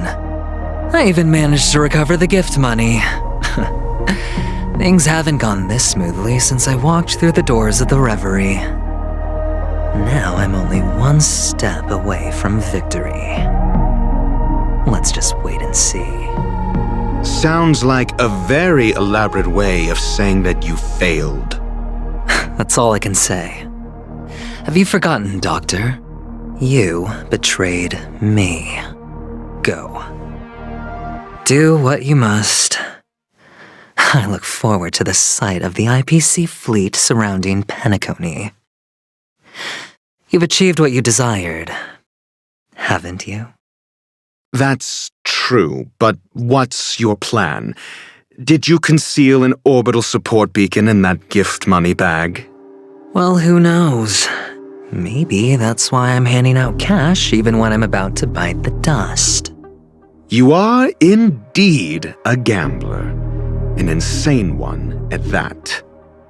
Well, maybe I am. Who knows? Fine. Here, take this. Open it when you're on your last legs. You'll thank me. What's this? Medical advice?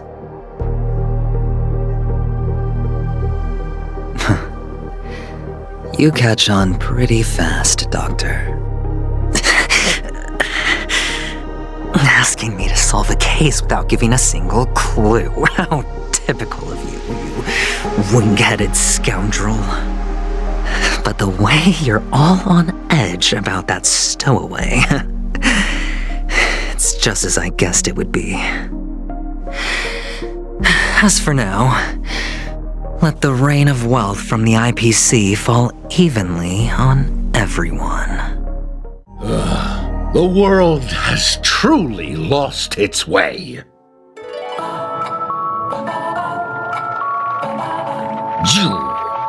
Wait, I get it now. This is some sort of prank show, right? You must have some cameras set up around here to film yourself doing good deeds, right? You youngsters are always looking for a quick way to get an audience. But you know what? A truly great show never comes easy. A great show will start soon, old man. But before that, I need to ask you something. Do you know where I can find death in this dream? Ah, I see. Another fearless youngster looking for death, huh? Well, let me give you a piece of advice. Don't think you're the first one who's ever thought of that idea. Death? Not even remotely innovative. I bought it from Dr. Edward. He claimed it was some exclusive fancy schmancy stuff. Now, but what a disappointment. The effects were awful. First, some monster covered in eyes stabs you in the gut, and then all you see are blurry glimpses of buildings and lights. The sky was spinning so fast it almost made me puke. Is that all? Yeah, what else can you expect? Don't put too much stock in the Penacony movie industry. They even call this junk groundbreaking art. Can you believe it? What a joke. Well, I'll leave you be then. I hope you have a wonderful day. A monster covered in eyes. That sounds like the Memory Zone meme. But buildings and lights... I don't think those have anything to do with death. Well, that whole dream bubble was probably created using rumors and gossip. Would you be willing to support my performance? And keep the Song of Beauty alive in the cosmos? Wow, how fabulous! But why would you give such a wonderful gift to a random stranger like me? Well, you see, I can't bear to see anyone in this sweet dream suffering from poverty.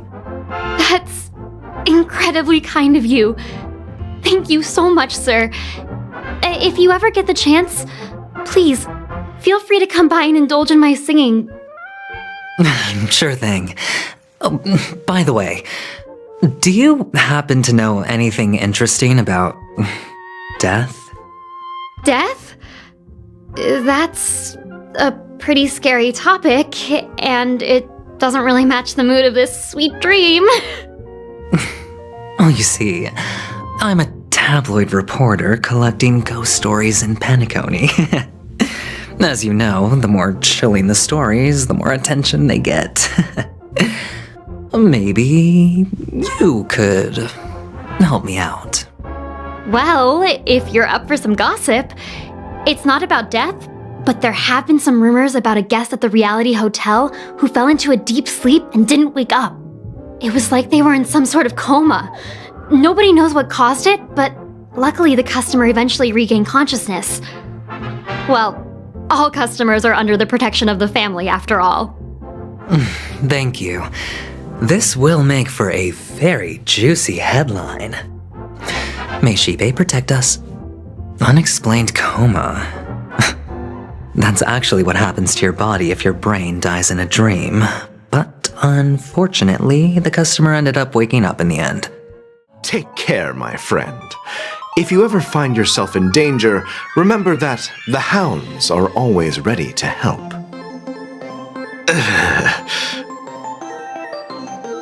You don't look good, my friend. If you need assistance, I can contact the hotel and have them wake you up forcefully. That won't be necessary. I have some business to attend to. But thank you all the same. All right then. If you ever need help, don't hesitate to reach out to us hounds. Well, actually, I do need a favor. As the most outstanding hound in Penacony, Have you come across any stowaways recently? Stowaways? How could there be stowaways in Penacony? We've never had anything like that before. All right. Good luck with your work then. What was I even thinking? Family would never share intel with the IPC. A sip of liquor. A blissful reprieve. To drown 1,000 sorrows. Let worries leave. I know I have what it takes to become a poet. Oh? You're giving these gems to me? Didn't expect to meet such a generous soul in this place. Or are you just pitying me? Well, it really doesn't matter. As long as I have Soul Glad, that's enough. This is just a dream after all. You really shouldn't drink so much Soul Glad, my friend. It's not good for your health. Oh? Maybe I really should quit.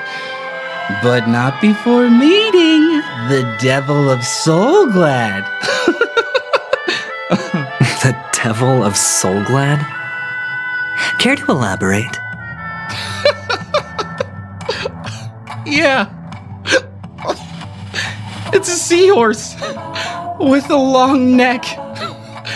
They say it loves to appear to drunk people, especially the ones who are passed out on the side of the road. How funny. Yeah. Very funny indeed. Think. Were you wanting to talk to me? Sorry, I thought you were checking out something behind me. Is this a gift for me? Are you sure this isn't some kind of mistake? Yes, it's for you. Just take it. Is this for real? Someone is actually giving me a gift. Not for my parents, but for me. Thank you. Thank you so much.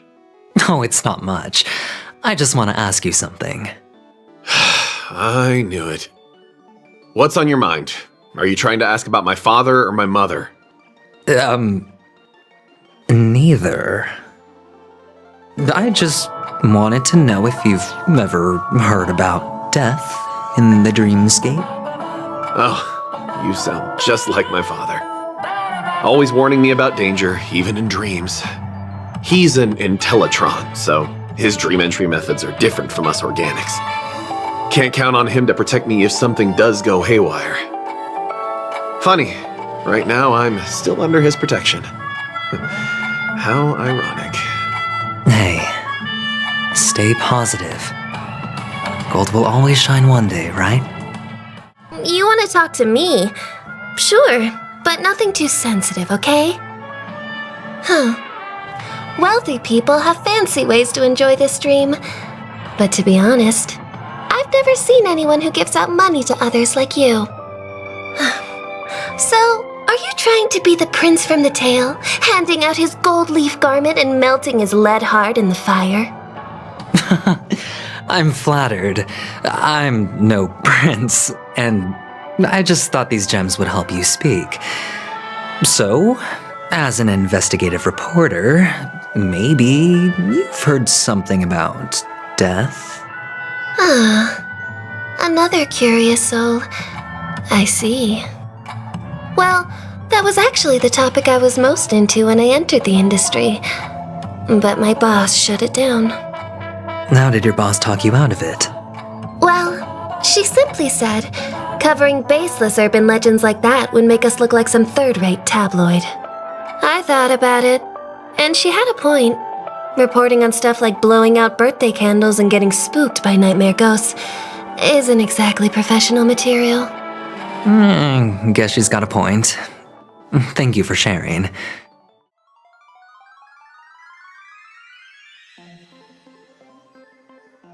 Remember what I said.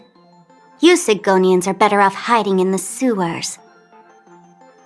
Look at you, snooping around and sticking your nose everywhere. Is the smell of death so enticing, my fine fellow?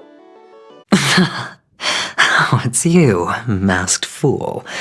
I should have guessed it. You're the imposter who appeared on TV after Robin's death, right? I heard you got caught by the family. I gave you a clear clue. Befriend a mute. Simple and straightforward, you know? And what did you do? You messed it up and ended up as their prisoner. I told you to make friends with a mute, not become one yourself. You really let me down. What do you mean? You know better than I do. Who watched the little songbird that couldn't sing perish right before their eyes? You did, Blondie. No, I mean... What did you mean by becoming one myself? Well, it means you'll soon end up like her, unable to speak ever again. But it's a good thing if you ask me, because... Because I'm getting closer to the truth, right? Oh? Why else do you think I'm handing out cheap trinkets all over the streets, fool? All part of the act. Fool's bait. The more pathetic I seem, the more likely you'll come sniffing around. So, now that I've drawn you out, will you reward me with an answer for my efforts? Why should I help you? Don't you want to see Penacony descend into... chaos?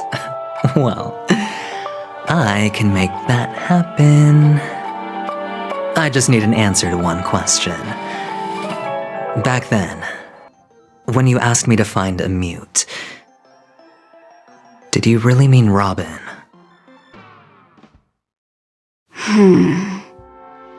And what if I say no? Then I'll thank you. Oh, the word no has never sounded so pleasing. Well done. I admit I underestimated you, but what difference would it make? Let me tell you something. There were 2 mutes, but one is dead now, and the other, though she is still in Penacony, I'm afraid you'll never find her again.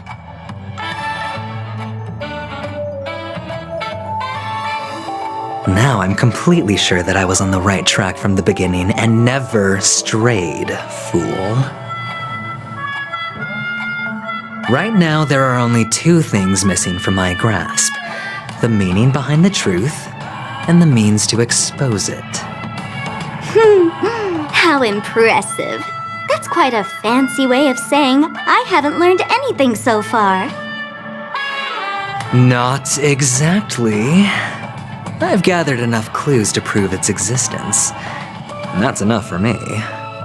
As for the answers to my questions, I'll find them within 16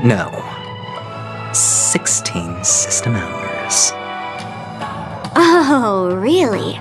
Only 16 system hours? Well, let me lend you a hand. Here you go. This is my precious, mutually assured destruction button, and I have one just like it. When either of us presses it, the other and the whole of Penacony will go up in smoke. If you're really so desperate for the IPC to take over Penacony, blowing up the chessboard isn't a bad idea. Start from scratch. That's where the IPC excels, right?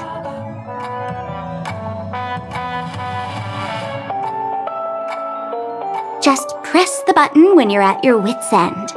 And of course, feel free to reach out to me for my hospice care too. Oh, a deadly button, huh? Well, I guess the family didn't take your threat seriously at all. Otherwise, how on earth did you manage to bring it in here? I have my own ways. That's all you need to know. Well, I'm afraid I'll have to decline your offer. Who knows if your little gadget will actually work. By the way, I have no plans to search for the other mute friend you speak of, but it's good to hear that he's still here in Penacony. I'll handle the rest myself. I'll orchestrate a grand finale for the downfall of the family. And at the climax, the walls will crumble, people will wake up, and those who couldn't speak will find their voices again. When that time comes, go ahead, press the button, light up the sky with a magnificent fireworks display for me. Catch you later, fool. You're still talking big, but sure, if that happens, I'll stay true to my word. Just don't let me down now, okay? So, number 35. You're back. Like your new lucky charm? Can a commodity code really be considered a lucky charm? Silence! I didn't give you permission to speak, you Sigonian hound. The guys in black didn't say much, so I've no idea what you did to save your skin in that massacre back in the day. But I figured you must have had good luck, so I bought you. From now on, you and your good luck are my assets. Are we clear? Your first task is simple. In addition to you, I've purchased 34 other slaves. Go, play a game with them. If you come out alive after 2 days, it proves that you're the real deal. You're insane. Testing out if you're a good product. Aren't you worried that the money you spent on me will go to waste? I've got stacks on stacks, Blondie. The slave market is never short of self-righteous brats like you. But you look good, and that's why many customers are betting their fortunes on a scrawny brat like you. So go along now, and don't let your master down. How much did you spend? What? My price. How much did you pay for me? Huh. You really want to know? Well, it was 60 tanba. No more, no less. I'll take my chances. 30 tanba. If I come back alive, you'll give me 30 tanba. Deal? Are you trying to strike a bet with me? Oh, you've got some guts. Yeah, sorry, but that won't do. Don't forget your place, slave. You're not qualified to be at the table. You're just a chip, a life thrown away in someone else's hands. Either you come back with more chips for your master, or you never come back. It's all or nothing. Don't embarrass me, my lucky hound. What brings you here, Gallagher? Some friends from the old days. Do you have a moment to spare, Siobhan? Oh, I have the whole day to spare. Ladies and gentlemen, welcome to Dream Jolt Hostelry. This bar offers a wide variety of drinks, but we draw the line at Soul Glad. Why settle for ordinary when you can experience extraordinary?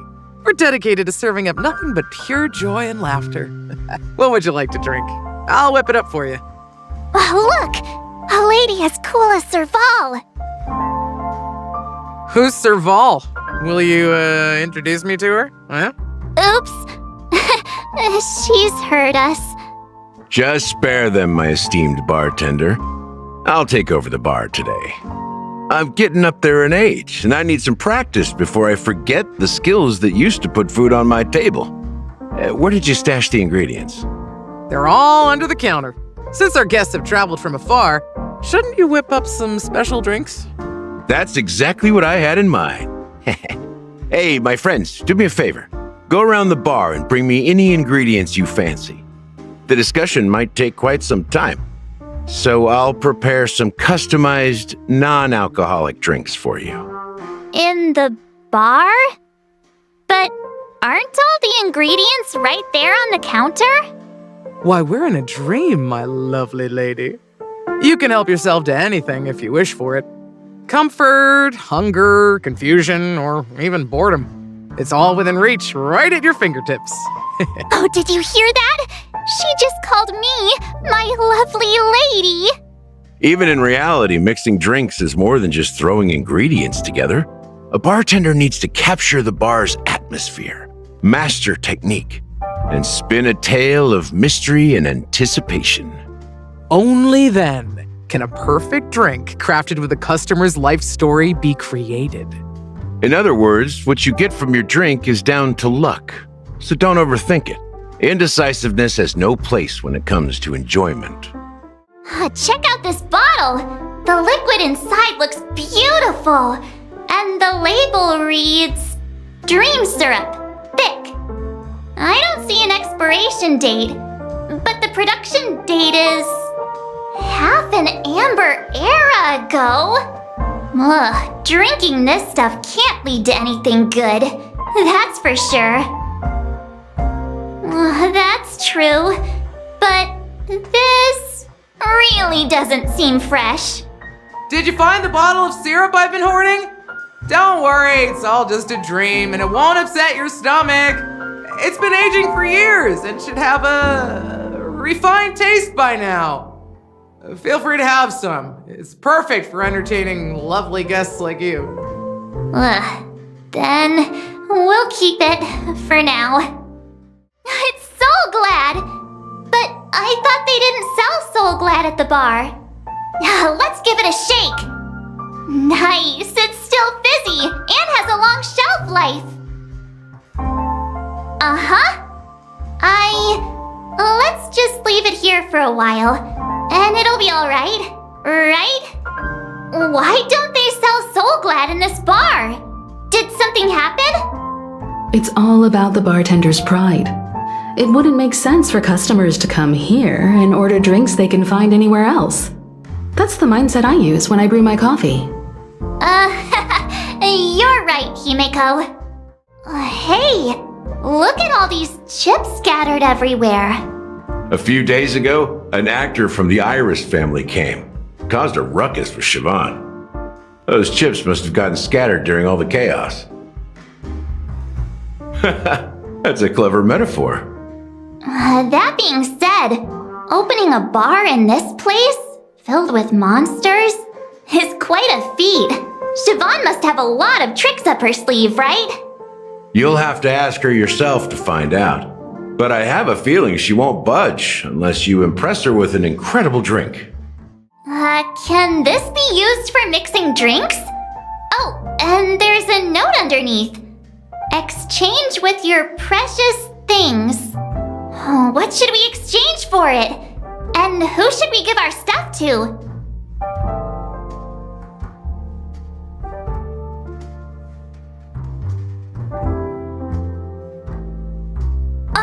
Whoa! The words on the note are changing!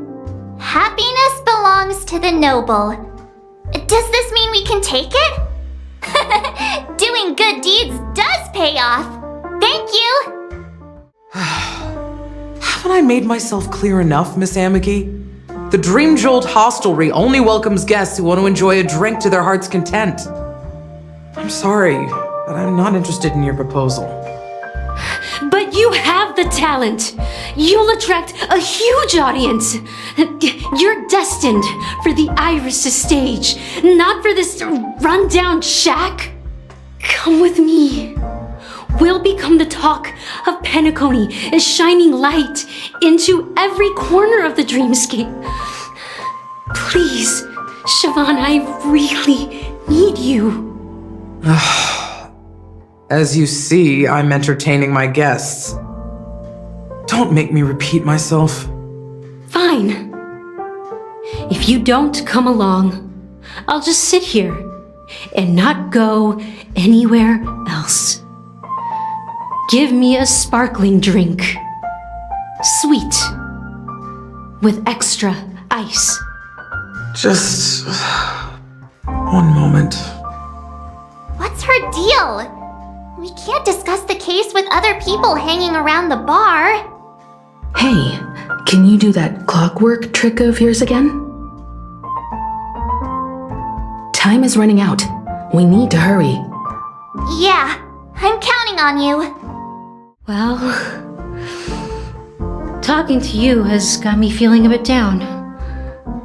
My thoughts are swirling, making my mind clear, and bringing tears to my eyes. Maybe I should find a place to reflect on what Siobhan truly means to me. Here's the payment for the drinks. Please, pass it on to her. I'm leaving now. Amaki has left?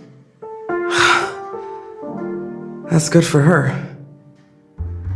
Radiant dreams may be enticing, but they're nothing more than dreams. Her drink is on the house. Please keep the money. When you're ready, go to Gallagher. I can tell he's itching to show off his skills. You found some interesting ingredients there. Now, take your pick. Each drink has its own unique flavor, and the base ingredient sets the tone for the initial taste and the lingering aftertaste. So, which one would you like to use as the base? You won't find a sweeter drink anywhere in Penacony, and that's what today's dream seekers crave.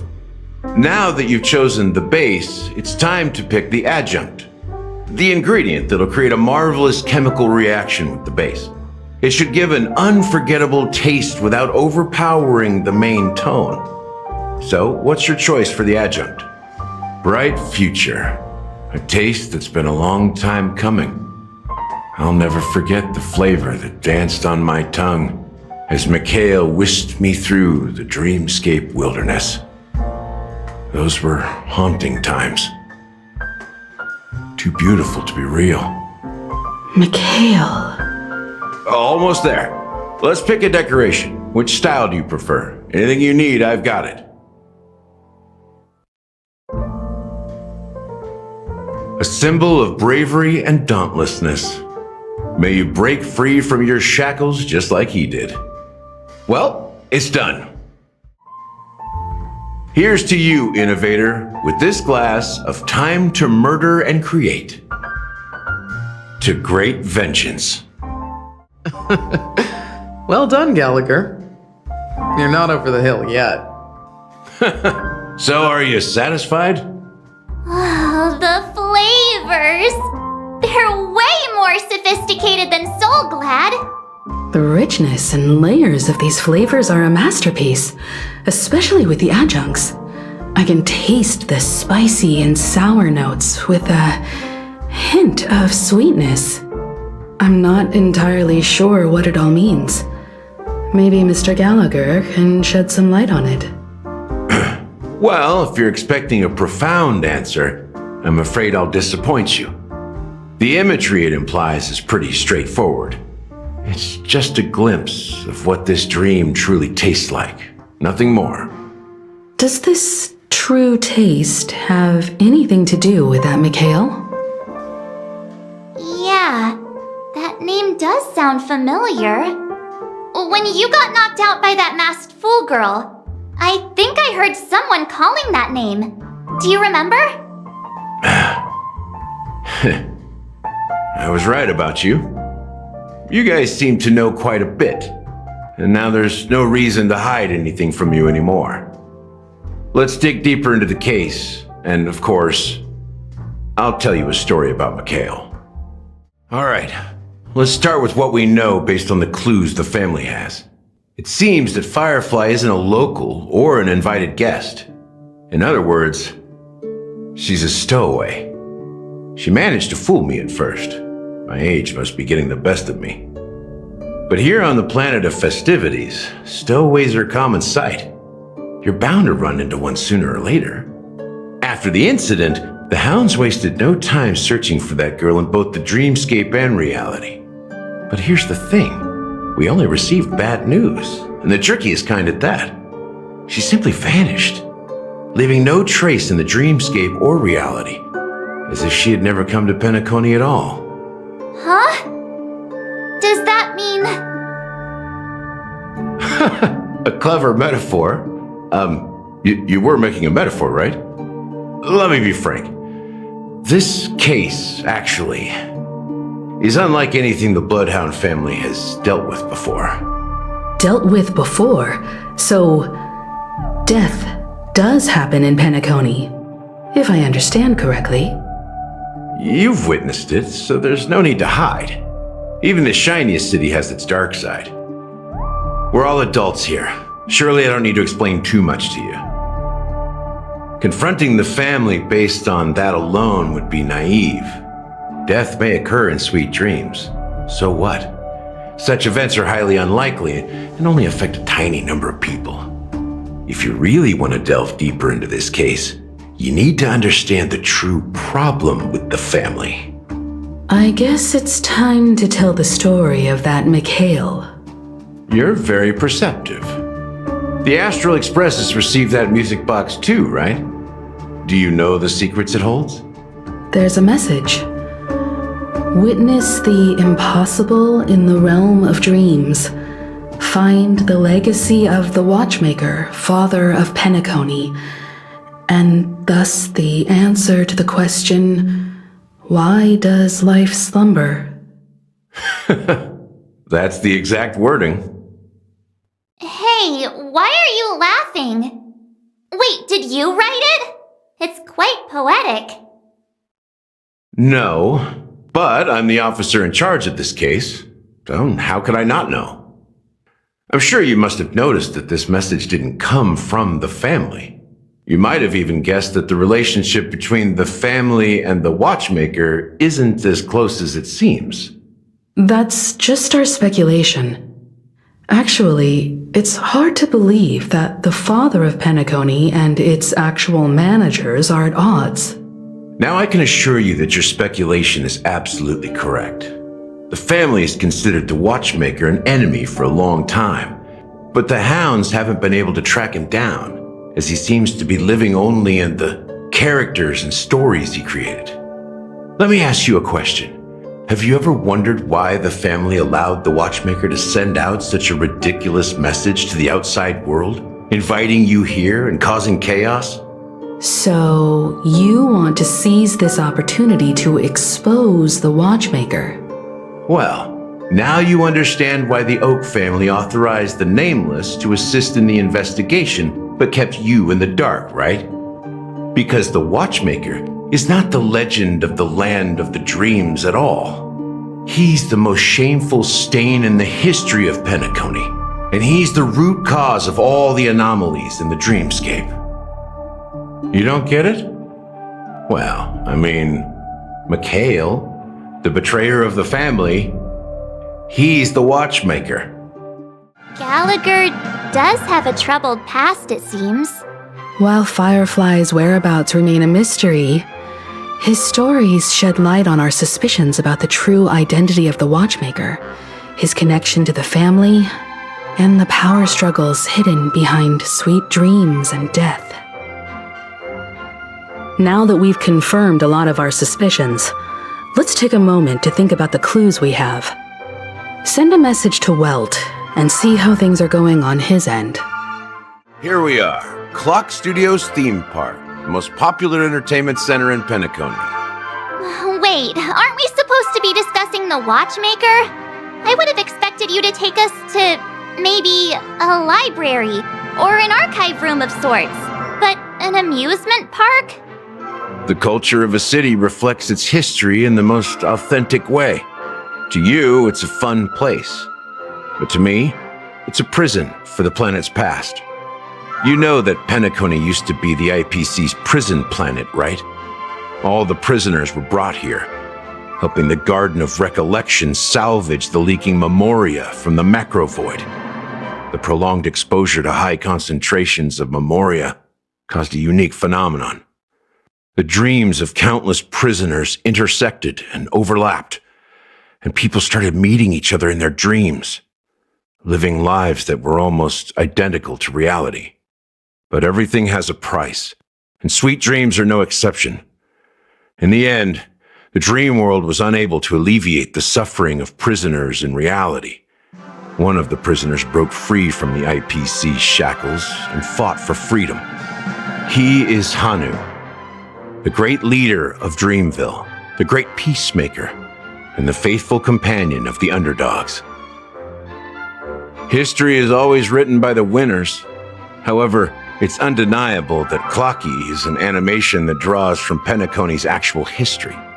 These characters not only exist in Dreamville, but also in the distant past. Once you realize this, you'll understand why we're here.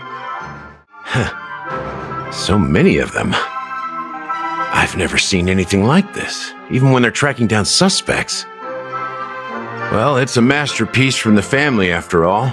Besides the followers of the preservation, the family members are the best at creating mind-blowing marvels.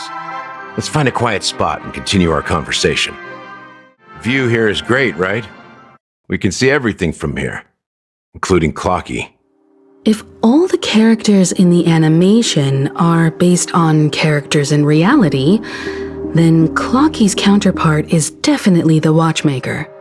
In the animation, he's Hanu's partner and one of the founders of Dreamville. Does that mean the Watchmaker was personally involved in that war and sided with Asdana? It was a monumental war for freedom. Hanunu fought alongside a motley crew of masked fools, nameless, history fictionologists, mourning actors, omen vanguards, even visitors from beyond the sky. In the end, they emerged victorious. Among them was the person who would eventually be known as the Watchmaker. But if you do the math, doesn't that mean the Watchmaker was around for several centuries? I'm not sure, but Mikhail was already the Watchmaker when I met him, so maybe he inherited the title. How old are you now, Mr. Officer? I'm 13. No way! Not even close! Hanunu freed the frontier prison, but peace still eluded him. With limited resources, threats from the outside world, and internal conflicts between major prison districts, the future of Asdana was uncertain.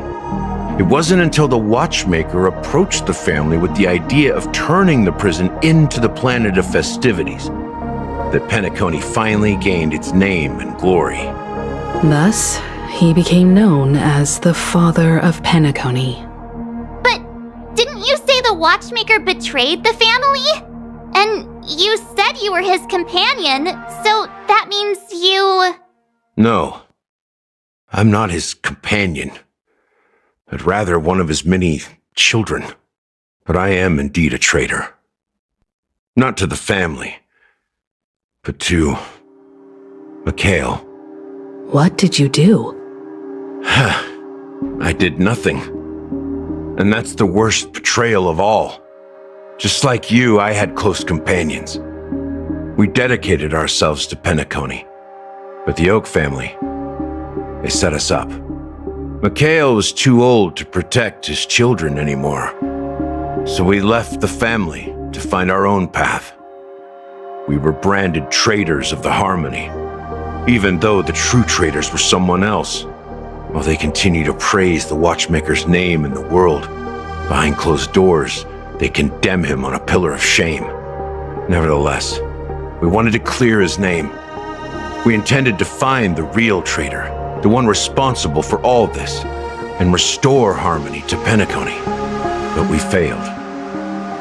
Too much time had passed, and the land of the dreams had become deeply corrupted. After countless fruitless pursuits, I gave up. Like a lost dog. The family accepted me and made me an officer, supposedly as a form of forgiveness. But it was actually a punishment. Since then, I've been completely cut off from my partners and my past. As for Mikhail, I heard he died in obscurity, in a place where no one could find him. That's when I realized that the Penacony I once knew would never return. We're truly sorry for what happened.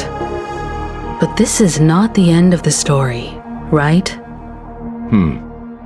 Apparently, someone has inherited the title of the Watchmaker and has been secretly working against the family all this time.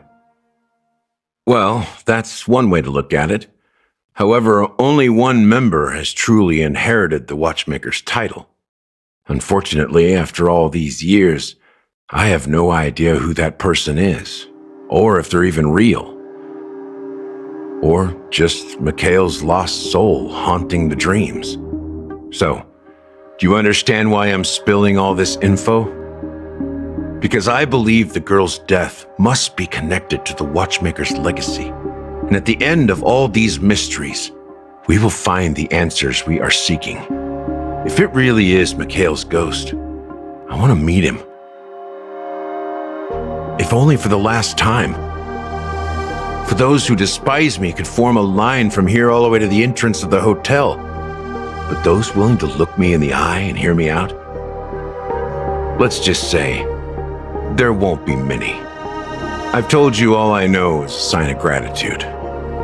Thank you for listening to this old dog, bark and all. Something just happened at the theme park. Now if you'll excuse me, good luck to all of you. How ironic. What's so different between the stowaways rejected by Penacony today and the dream seekers once hailed as pioneers several amber eras ago? Are your companions worried about you? They're just checking up on me. Let's get in and get out. Seems they've made some progress. Looks like we're about to enter the depths of Dewlight Pavilion. It's been a smooth ride. Almost too smooth for a heavily guarded mansion. Let's see if there's anyone waiting to greet us. Something feels off. A grand mansion like this and not a butler or servant in sight.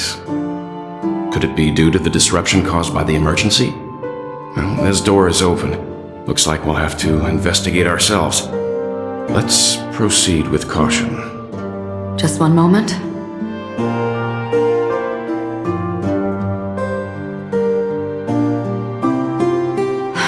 White. I've made myself less noticeable. The crew can explain their presence as authorized by the family, but I can't come up with any excuses for being here. I see. What an interesting technique. Can you identify the people who left these footprints? Well, there's a unique pattern here. Flamboyant, even. And judging by the size, I'd say these were men's shoes. If I'm right, it could be the IPC ambassador, Aventurine. Aventurine. What about the other set? It looks like they were walking side by side as opposed to one behind the other, so the second individual is likely equal in status to Aventurine. The IPC is eager to reclaim Penacony, so their presence here is not unexpected. Look, it dropped something. A note. Looks like instructions from the butler for the other servants.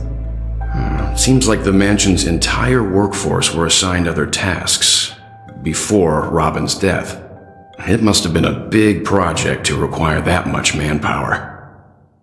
The Charmony Festival, perhaps. But no matter what their main priorities are, there should always be someone left at the mansion, right? So you're saying someone deliberately cleared the place out? Yeah, but I don't know why. No one here either. Since no one's around to entertain us, let's make ourselves at home. Stay close to me so that my white can cover you too. That's all for now. Nothing more noteworthy. Before coming here, I had all sorts of scenarios in my head about dealing with the family. I did not expect an empty mansion. Watch out! Someone's approaching. I don't think trespassing on forbidden areas is the way to be a guest, Mr. Yang. Acheron? The Galaxy Ranger? Our apologies, Mr. Sunday. Nobody came to greet us, so we entered without permission. I hope you can forgive us. But even if there's no one to greet you, you should wait for the host. Don't you agree? Even without the famous Galaxy Ranger, As far as I know, the crew has officially accepted the family's commission, so coming here will be unnecessary for you. On the contrary, that's exactly why we're here, to ask you about the case and gather more information. We don't want any loose ends. Well, since you've come with goodwill, I have no reason to show you the door. Rest assured, he hasn't figured out that we went through those documents. While the truth remains a mystery, I'm getting close to it. I assure you that the traitor will soon pay the price. Let's hope justice will prevail soon. I have a question for you, if you don't mind. How did the family come to the conclusion that the murderer was within the family? With all due respect, it's in the IPC's interest to wreak havoc before the Charmony Festival, and the family has every reason to suspect the IPC's involvement. Well, other family heads share the same suspicions as you, but in my opinion, the true murderer would never have drawn as much attention as that ambassador did. Not to mention, I personally shackled him a while ago. However, I'll give you a suggestion regarding your suspicions, Mr. Yang. You should be more cautious of Aventurine. While the wicked can't break through high walls, they can plunge their evil dagger into the heart of the righteous. He's a businessman, not some philanthropist. But right now, he's out there handing out his wealth on the streets. And he went to the Clock Studios theme park all by himself. Who knows what kind of scheme he's cooking up? While the family is dedicated to keeping our guests safe, it might be wise for you to stay alert. You never know what unexpected troubles could arise. According to a Pierpoint hotline tip, there was a major breakthrough in the shocking Ejhazio Aventurine case. The suspect has been arrested. This fraud case has been linked to many departments within the Interastral Peace Corporation and the Intelligentsia Guild, causing a large drain in manpower and resources, resulting in the IPC taking a massive loss. The case's main suspect originates from Sigonia 4 and is one of the survivors of the second Kataka Abjin extinction event, who does not carry an interstellar refugee travel permit. As per Strategic Investment Department head Diamond's sentiments, the IPC has appropriately relocated the suspect in the spirit of the Charter and will continue to conduct further investigations as to the motive of the suspect. What pretty eyes. Tell me, do they shine in the dark? Well, if they did, I'd sell them in a heartbeat. You don't know how many people long for your eyes to be closed forever. As a servant, you should not resist your master. Yet, you went and killed that man anyway. No lawyer has the audacity to defend you. Perhaps you ought to represent yourself. Not difficult, but definitely pointless. You're pretty confident on your eloquence. Did you also think that when you lied to the Intelligentsia Guild? Ask and you shall receive. You wanted the perfect construction material. All I did was offer a possibility. It was just a small wager. If your luck holds out, the IPC will dig something up from the golden sands of Ejhazio. Maybe even the Sand King's remains. Pity your luck has run out. I'll admit that. What I'm more curious about, though, is why such a grand scheme failed to benefit anyone in the end, including the perpetrator himself. Madam, I already have what I want. To be brought before you for the next high-stakes gamble. Then let's talk about the second gamble. Tell me, what are you prepared to wager this time? My life. I bet you won't send me to the gallows. What do you want, then? I want your Lenore to meet with me. I have something to say. And then what? I want cash. It can't be that simple, can it? It is that simple. 30 tanbas. The remainder of my market value. 30 tanbas. No more, no less. With this money, I'll climb to even greater heights than you. Grasp even more riches than you. I wager you won't give me this chance. Which is why you should call him here. Interesting. A pity Diamond won't see you. No one gets to see him. From here on out, I am Diamond's representative, and I will decide on his behalf. You're wrong. 30 tanbas. I'll give you that. And much more than that. Wealth, status, power. The IPC will give you whatever you want, even what you don't want. Kakavasha. A good name, but unfortunately destined to be buried in the dirt. You, though, you deserve to live, to create even more wealth for us. Go, pick the clothes you like, then choose your desired identity. And then, use them well, child. May your schemes be forever concealed. Life is like a long-term investment. Those who choose correctly, do the correct things, reach the correct outcomes, and show the world their value.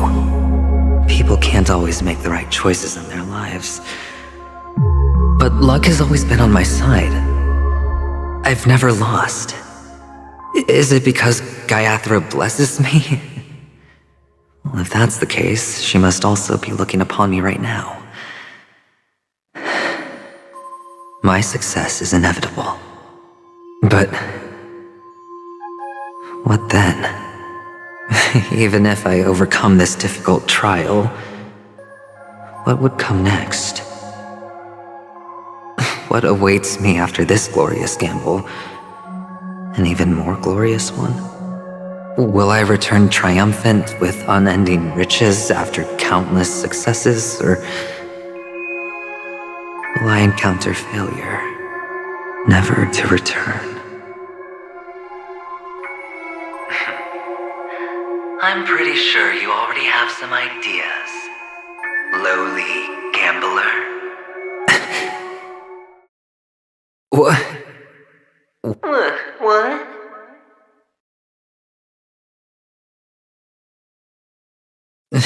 Am I dreaming, or have I gone completely insane? Perhaps both. Forgotten me already? When you were strapped to that electric chair by a mannequin warlords, who was it that gave you the idea? Fine. I may be crazy, but I'm not stupid.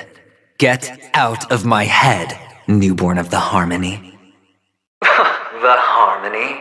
Oh, don't play the fool. It's not the first time we've met. No need to be so polite. I'm you, and perhaps even more aware of yourself than you. Of what exactly you want. You're dying. And you still want to drag a bunch of unfortunate fools with you through death's door. That's why you're here, isn't it? A grand unveiling. You really think you can pull it off? Why not? Well, you may have fooled everyone, but you can't fool yourself. I can show you. Before you're entirely gone, I'll be with you for the last stretch of your road. Let's have a heart-to-heart while we walk.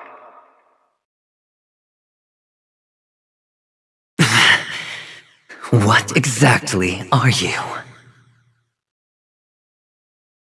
Most people in this world spend their entire lives just to reach one outcome. And I am that outcome. Kakavasha, I am your future. I thought minors weren't allowed in Golden Hour. Hey kid, you okay? Are you lost? What's wrong, mister? You don't look well.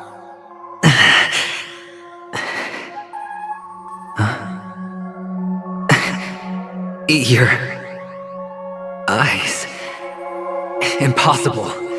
Who are you? They're pretty, aren't they? Sis said they're a gift from Mama Funga. Colorful eyes are said to bring good luck.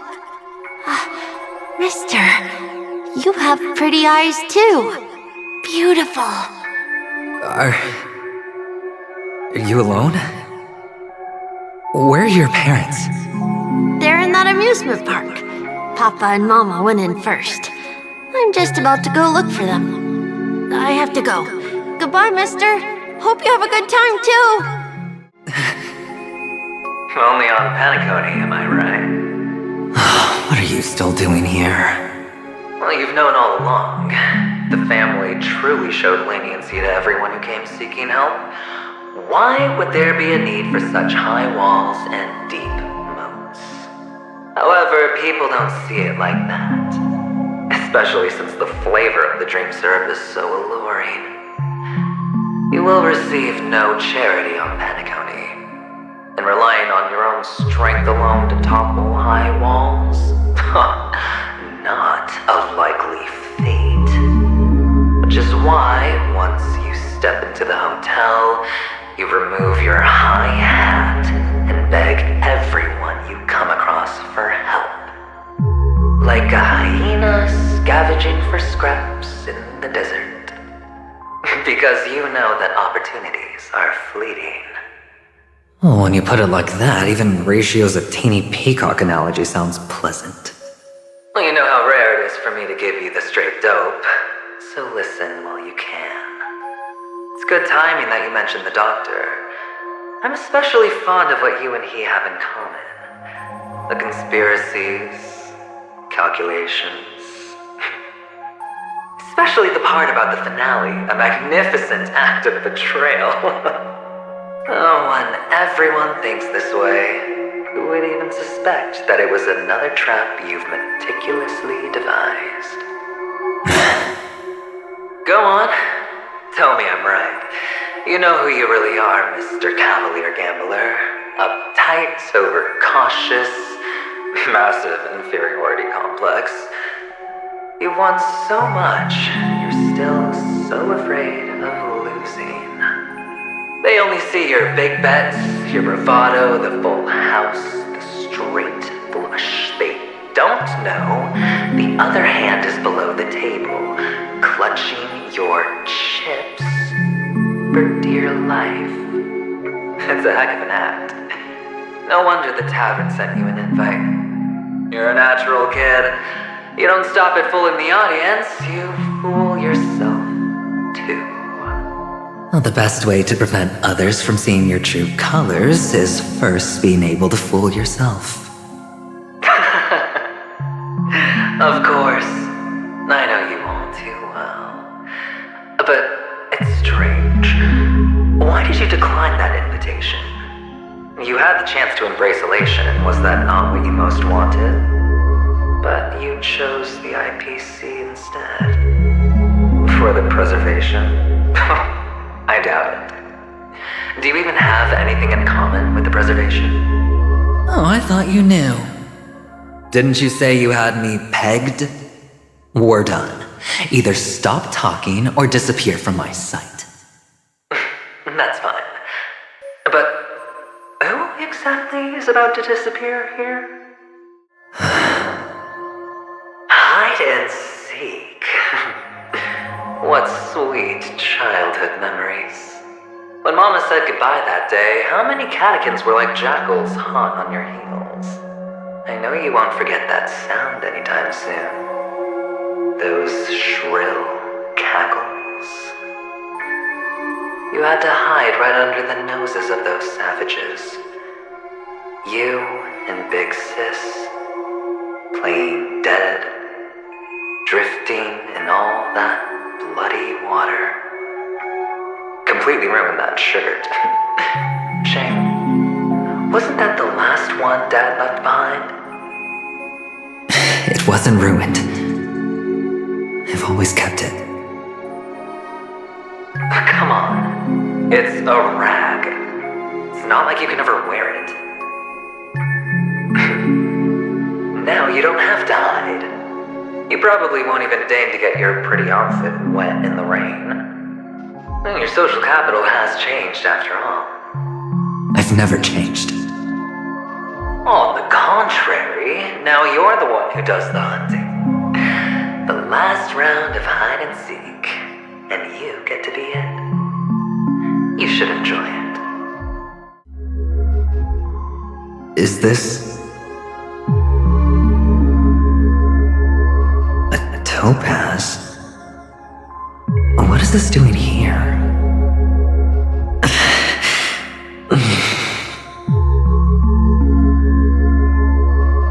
What? Does your cornerstone wrench out your heart, son? I was merely curious at why it was here. Maybe that winged guy put it here. To taunt you. Just to make you realize that your painstakingly arranged magic show is nothing but a death rattle. The cornerstone's hue is the same as the radiance of Clipoth's body. I've gotta give it to you. I've heard a lot of baloney, but that lie deserves a prize for sheer nerve.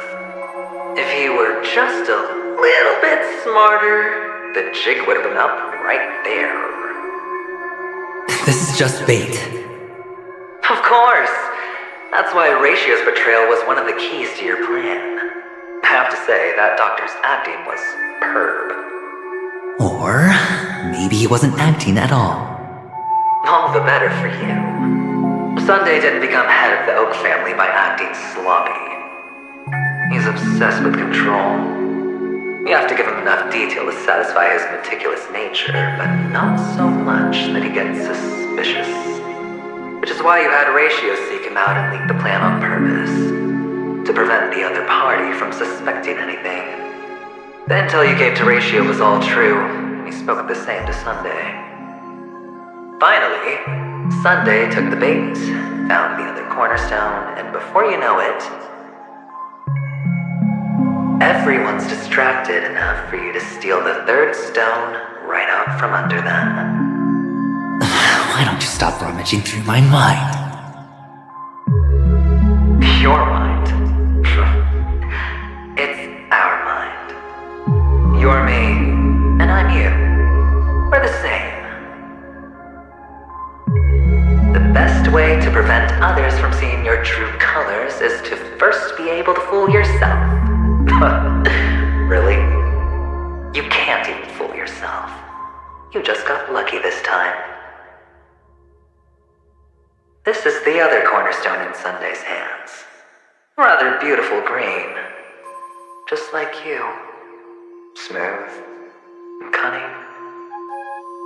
Tell me, what's its name? Why are you even asking me? Must I do all the work? Aventurine is the stone of luck and trickery. That's what she said when you received the stone, wasn't it? This type of stone isn't rare, but its hue is very similar to a certain gem. In fact, it's often used as a substitute. And that more precious gem is... jade. Even Sunday can't tell the difference. Oh, looks like jade can be substituted for aventurine, too. Sauce for the goose. Aventurine, topaz, jade. 3 elites, 3 cornerstones who, for a measly penny, offered their everything. Oh, you're even more united than the family. As I've said before, 3 chips are sufficient. All or nothing. But will it be the former, or the latter? We'll find out soon enough. So, where's the real Aventurine Stone? Take it out, let's have a look. Suddenly you don't know where it is? I just want to hear you say it. After all, it really does resemble its owner. As you wish then. They never went anywhere. They're right where they belong. Piled up with these cheap baubles. You smashed the Aventurine Stone before you left? Oh, just look at it. Shattered. Just like your life. Poor thing. A humble pebble coated in the most lustrous sheen. I take it back. This thing is far more precious than your life. You're absolutely clear about the consequences of doing this. Blasphemy against Clipoth's body. You think the IPC will let you get off scot-free? Well, Diamond has always been all about results. As long as I could create value far beyond the cost, the ends justify the means. How else would the family be fooled if there was no price to pay? It doesn't matter. Even smashed to smithereens, the preservation's cornerstone can still be used. Its effect may be greatly diminished, but it's enough for me. Now I'm really curious. Why does every step you take involve reckless risks, and the choices you prepare for yourself always come with a strong impulse for self-destruction? Do you truly believe that the greater the risk, the greater the rewards? I wouldn't have guessed you'd be so loyal to the IPC. There is so much you don't see. Which is also why you'll never see how I'll win it all. That is, if you can do what it takes.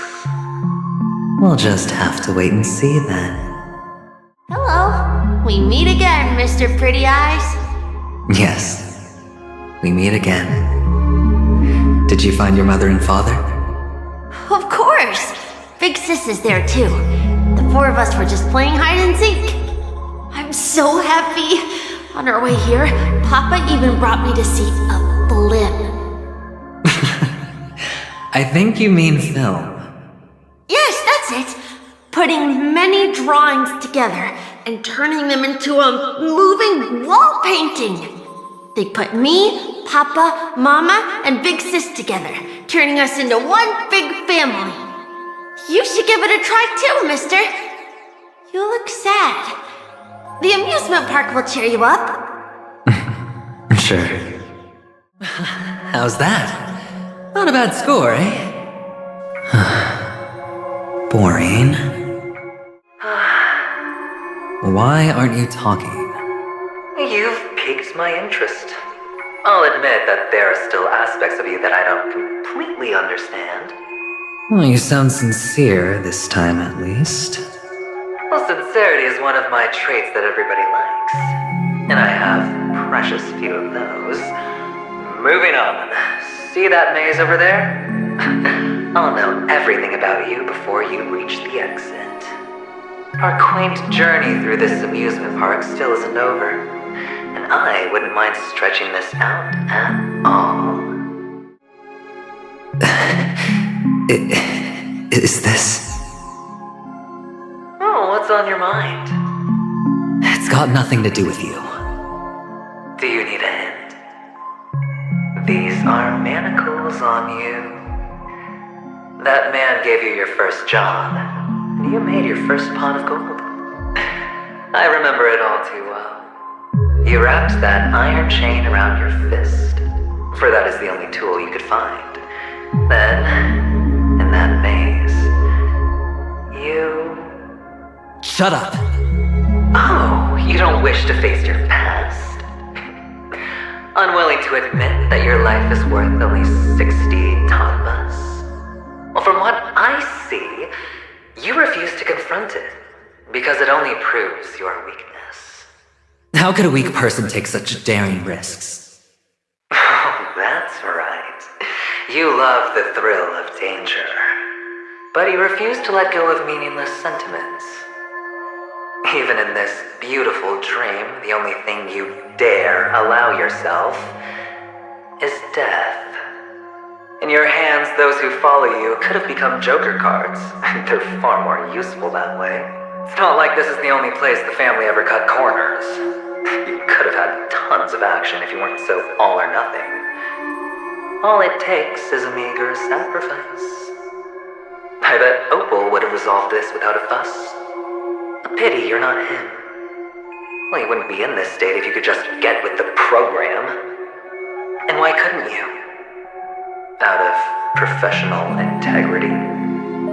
Those techniques you mentioned are highly efficient, but it's not that I don't know about them. It's more like I couldn't care less. Get it? What fun is it if the fight isn't fair? Fair? You assume your opponents would fight fair in the first place. The odds are obviously not in your favor, so how are you just breezing by? But did that masked fool's words awaken something in you? Well, she gave me an answer that could turn everything upside down. Everything? You mean it could make all the cards on the table just disappear? That's cheating.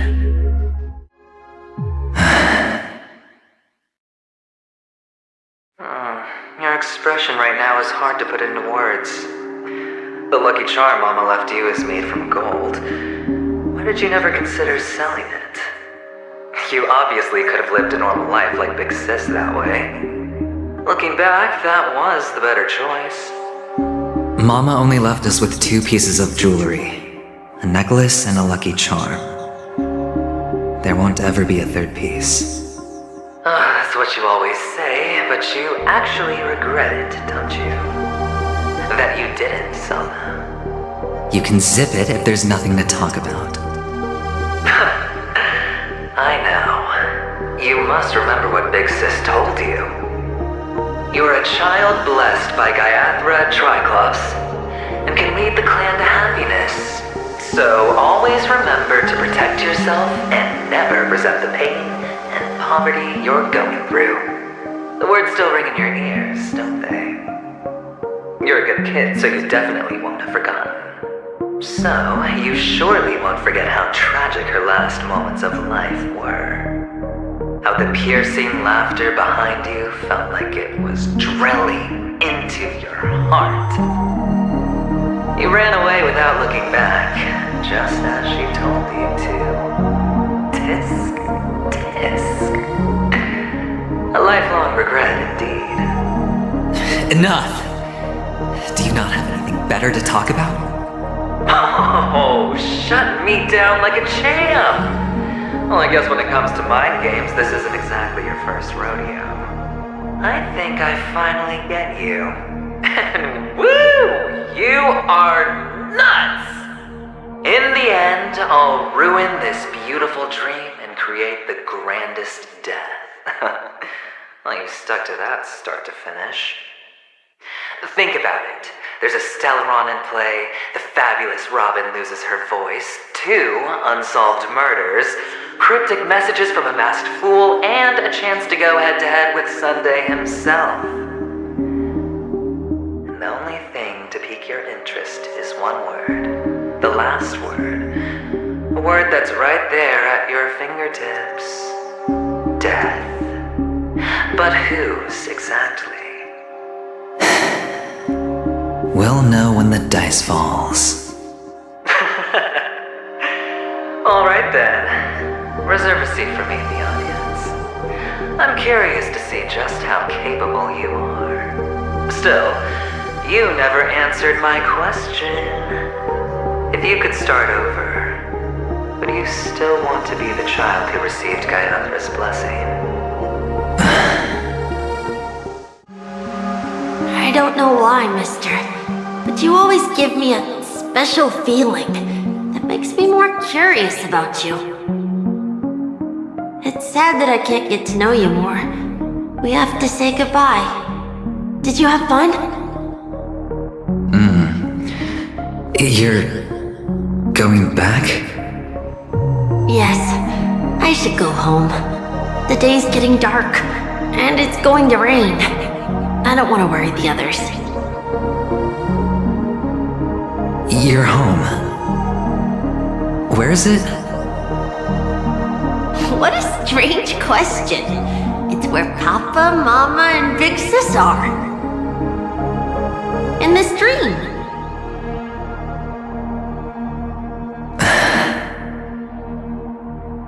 This amusement park. This beautiful dream. They really are peaceful. Everyone loves it. But, mister, why don't you like it? Because they're not here. Where are they then?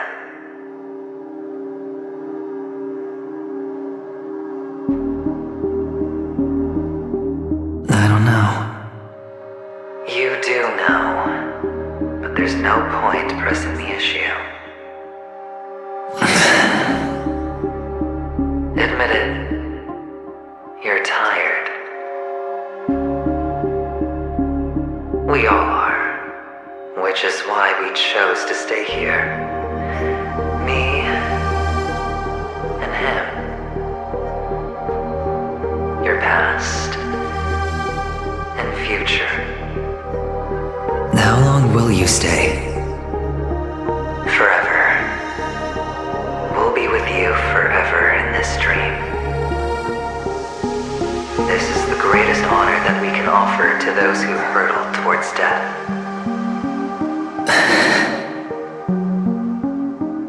The road less traveled is less traveled for a reason. But you've never gone in any other direction. Your own life is the chip you're most eager to lay down. Always has been. You don't care who the real murderer is, and the Watchmaker's so-called legacy couldn't be more boring. What you want, what you need, is to be the smooth operator, the solid gold deal maker who doesn't waste a drop of sweat, even when he's up to his neck in danger, deep inside family territory. You want to be polished up, cuffed with red-hot chains, and spotlit center stage. You'll be the closing act, the final sacrifice. I can do it. And it will be flawless. Of course you can. Your luck will help you at the right time. A Stellaron and an Emanator. It's that simple, no? That way, the IPC will earn a place at the table. And as for you, you'll just happen to slip the leash, sweep the rat race, extract yourself from this endless debacle. You'll have the freedom you've always dreamed of. This isn't the first time. You've been an escape artist from day one. This fiasco started with a death, and its curtains will fall on another death. Oh. So that's why Diamond chose you. He's just after Penacony. No matter the means, no matter the price. It's not personal. It's hard, isn't it? Well, don't get soft on me now. What, did you suddenly grow a conscience? Hey, I was born from yourself. I'm well aware that climbing out of the hole you've dug is basically impossible. I can't stop you from doing what you want. We can't change where you want to go. Well, what's done can't be undone. All we can do is play the cards we're dealt and rake in as much time as possible. Yes. Alas, people won't make all the right choices in their lifetime. Though luck always seems like it's on your side. You will keep winning, having never lost before, but why you? Why?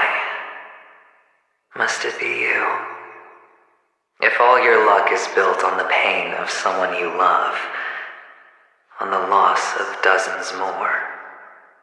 If these windfalls, these jackpots, aren't a gift from Gaiathra, if all they are is a long string of meaningless deaths, then what did we do to deserve living in a world like that?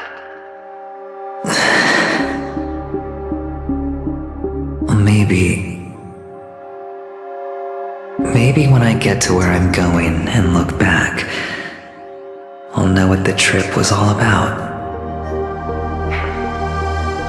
Fine. Time to make a move, my friend. I'll be waiting up ahead. Say goodbye to the kid before you shuffle off.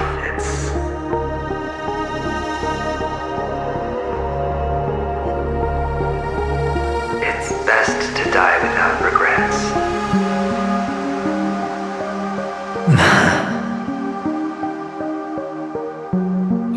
And now, only we are left. Can you take a photo for me? I want a memento. Sure. Come on. How nice. Now I can see what I look like too.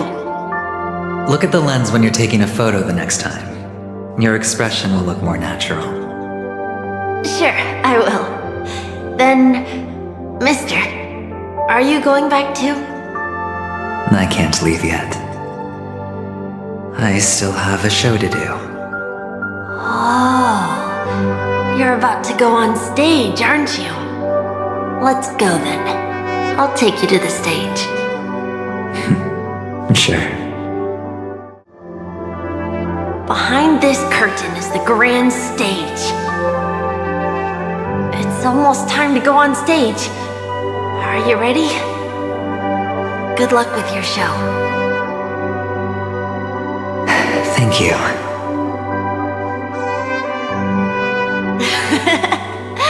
You still seem pretty nervous.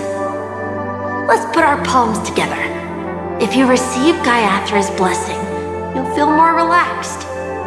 Putting our palms together is a simple ritual. By putting our palms together and reciting the prayer to Mama Funga, she will bless us. If you're not familiar, I can guide you. It's all right. I know how to do it. Of course I know. This is where we go our own way, Kakavasha. The catechins are coming. Why? The catechins have already taken all our money, food, and they killed our parents! What more do they want? Catechins are bloodthirsty, cruel, and insatiably greedy. They want everything only to end up with nothing. This is a trick, an act of revenge. Remember? Today is the day of the Kakava, and also your birthday. They know the Avgin will surely hold a festival today. With the aid of this rain, they will come to destroy our wagons and take everything they want. Little do the catechins know, this time we will fight back. The men in black that descend from the skies are on our side. The catechins stand no chance against them, and will surely pay for their arrogance. Without this rain, the catechins would never take action, and we would not have the chance to turn the tide. This is a gift from Gaiathra, and you are Kakavasha, whose good fortune will bless your sister with success. But people will die, and you will be in danger. How is that good fortune? Why are you all doing this? The Avgin always return their blood debts. Gaiathra calls for me, while Papa and Mama are waiting for me. I must answer the call. But she will bless you with good fortune and help you survive. As long as you are alive, the blood of the Avgin will never run dry. So run, Kakavasha. Do not be afraid, and do not look back. Go to the other side of the mountain. The rain will accompany you, and the rain will bless you. As for us, we will reunite in Kakava's next aurora. May the goddess Gayathra close her eyes 3 times. Keep your blood eternally pulsing. Let your journey be forever peaceful, and your schemes forever concealed. Farewell, Kakavasha. Newsflash from the Inter-Astral Peace broadcast. The IPC Marketing Development Department spokesperson confirms that a small-scale rebellion has broken out in the unclaimed region of Sigonia. The situation is now under control. The insurgents are from a local clan known as Kataka, which has a long history of disdain towards the IPC. This has caused a serious negative impact to the work of the IPC's Marketing Development Department. The clan launched a massive attack on the Abjin, who were under the protection of the IPC, resulting in 6,728 deaths and 3,452 missing. The casualties are currently under the care of the frontline trauma team. The spokesperson expresses his deepest condolences for this devastating humanitarian disaster. At the same time, delivering an important message on this matter to all interplanetary citizens. Finally, he proclaims, the hammer of preservation will fall for all beings, regardless of life or death, regardless of race, regardless of ideology, to uphold the basic rights we inherently possess. Kakavasha?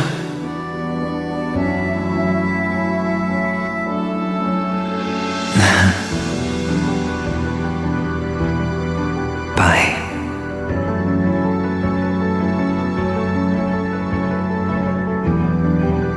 Okay. All the actors are in place. It's time for the show to begin.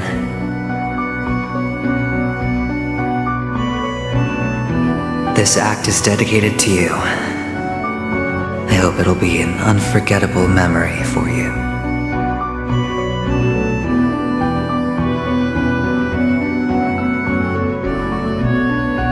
Kakavasha.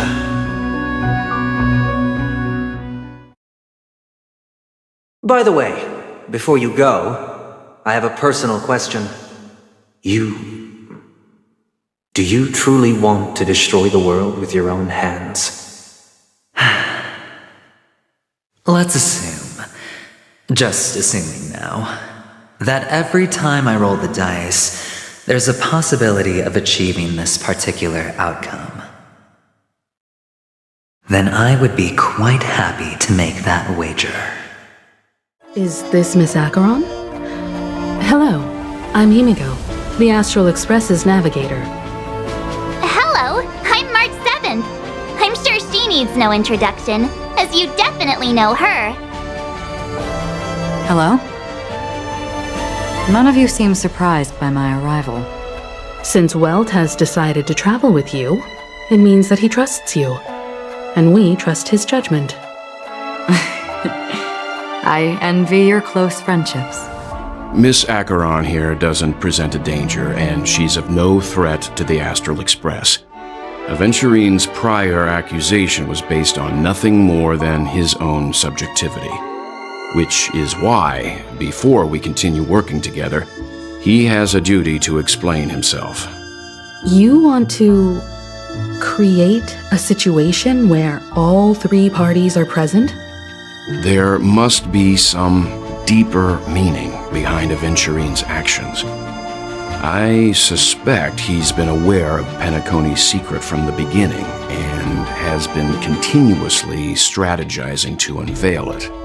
In that sense, the Astral Express's role in his plans would be imperative. In the worst-case scenario, he may use us to do something unexpected. Assuming things do escalate to that stage, having an extra ally is a good insurance policy. Penacony has numerous factions, and the state of affairs is significantly more intricate than that of Belobog and the Xianzhou. You're talking weird again. But it's a good vibe. No matter what, we can't ignore the safety of Penacony. To solve the mystery of the Watchmaker, it is crucial to get the IPC's intel. The path ahead is fraught with danger. Sounds like we've reached a consensus. Now, Miss Acheron? I will accompany you, of course. Let's move out then!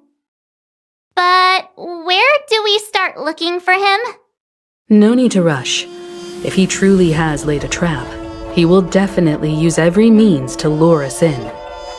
Ladies and gentlemen, the most wondrous, most magnificent show in Penacony's history is about to begin. The IPC cordially invites everyone to Clock Studios Theme Park. Look, should both the performers and spectators fail to arrive, won't all of Aventurine's plans be for nothing? Let's get going, everyone. The hour of trailblazing is upon us. Mr. Yang.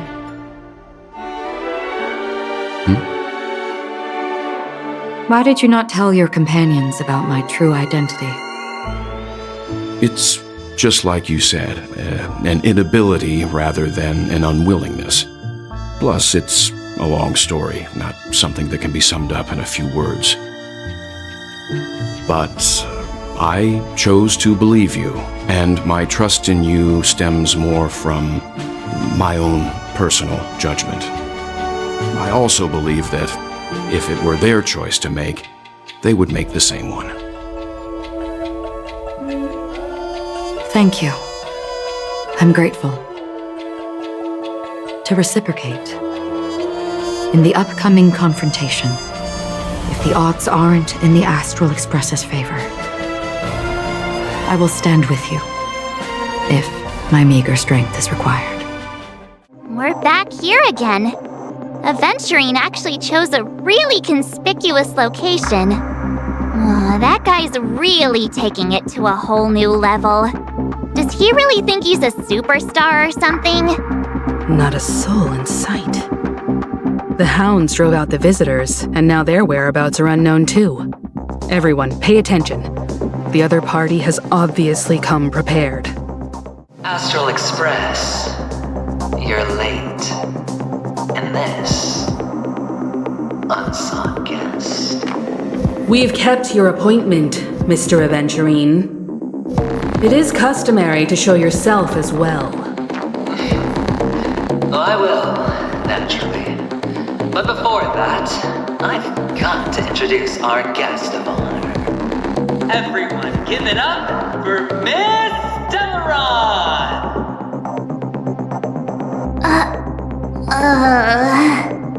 Let me remind you that in all likelihood, this stage and her identity have nothing to do with the wanted murderer. Oh no, they do. Of course they do. Otherwise, why would I work so hard to gain your trust and then invite you all here? Because she's the only one who saw all 3 homicides. She is the key to proving that the family's death that does not exist in Dream's promise is nothing but a sham! 3 homicides? That's right, madam. The 3rd one is about to happen right now, right here, in Clock Studios Theme Park. A truly grand death. You, and you. All of you are going to die, and it's all because of you, Miss Stellaron. You will become the personification of death. Never underestimate yourself.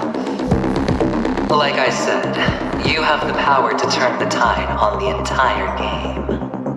Let me be a little clearer.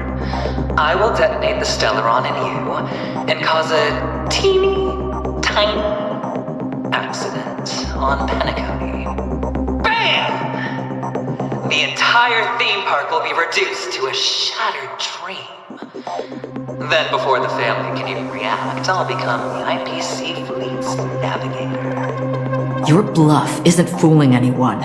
If you could really do that, you would have done so earlier. You wanna bet? Sure. I'll bet with you. I'm betting that it'll be a sweeping victory for me. By detonating an unprecedented explosion to prove that the vow of harmony is a complete and utter joke. You won't do it. Of course I can. It's just another gamble. I came from the wastelands of Sigonia. For just 60 red copper coins, people paid to brand me. Put me in chains. Place me in the gallows and bury me in the golden sands. But the sun could not kill me, and the quicksand sent me back to the embrace of the guild and the IPC. Bear in mind, my victory wasn't just a stroke of luck. No, I've never been defeated. Have you ever heard the saying, sleep is the rehearsal of death? Why does life slumber? All because we are not ready for the final rest. Every night is practice for the end.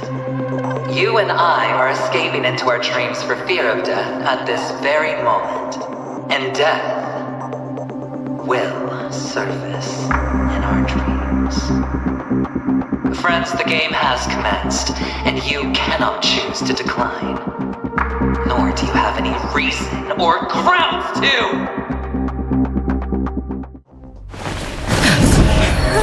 The dice are cast. Ladies and gentlemen, ready to unveil your cards? The architect's flawed stone. Of no value at all. I'm putting down the bet. I'm taking the gamble. I'm claiming the win. I'll invade spin the wheel, a daring gamble. Walking the brink of death for rebirth. Oh. For the Ember Lord!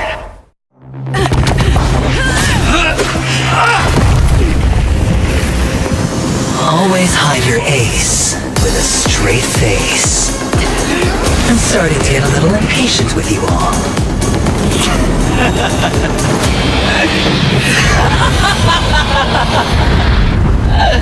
Friends, to fully relish this, I'm betting every last chip.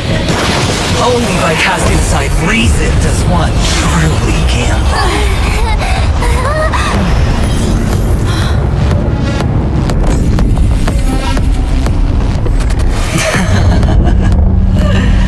Emanator, I know you'll match my wager, right? You're leaving? Perhaps. I might pass through the place you mentioned. Penacony. What do you hope to find within a dream?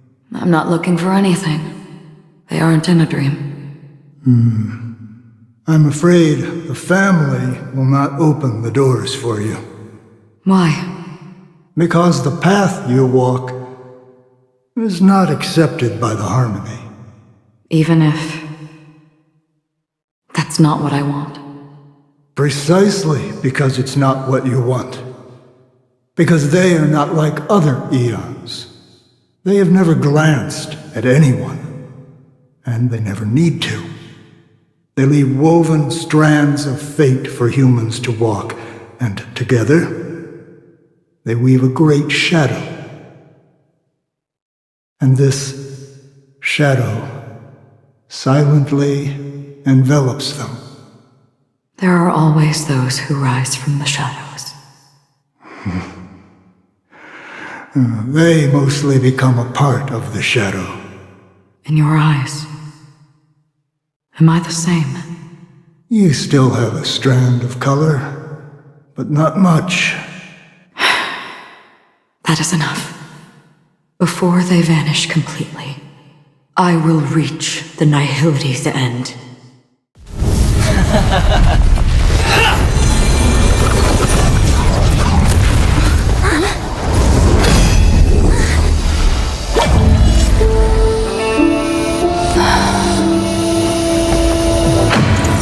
I wish to mourn the departed, weeping like rain, to swell the crossing stream.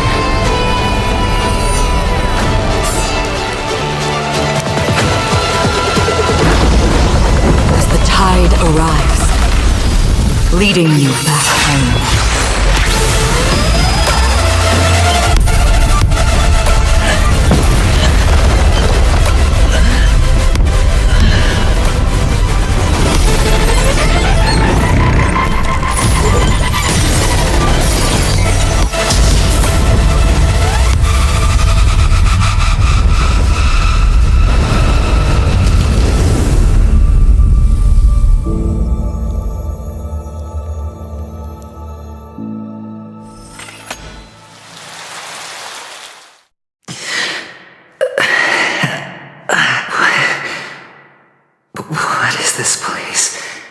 A gigantic black hole.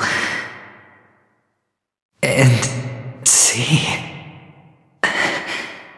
have I succeeded? Melody, is it?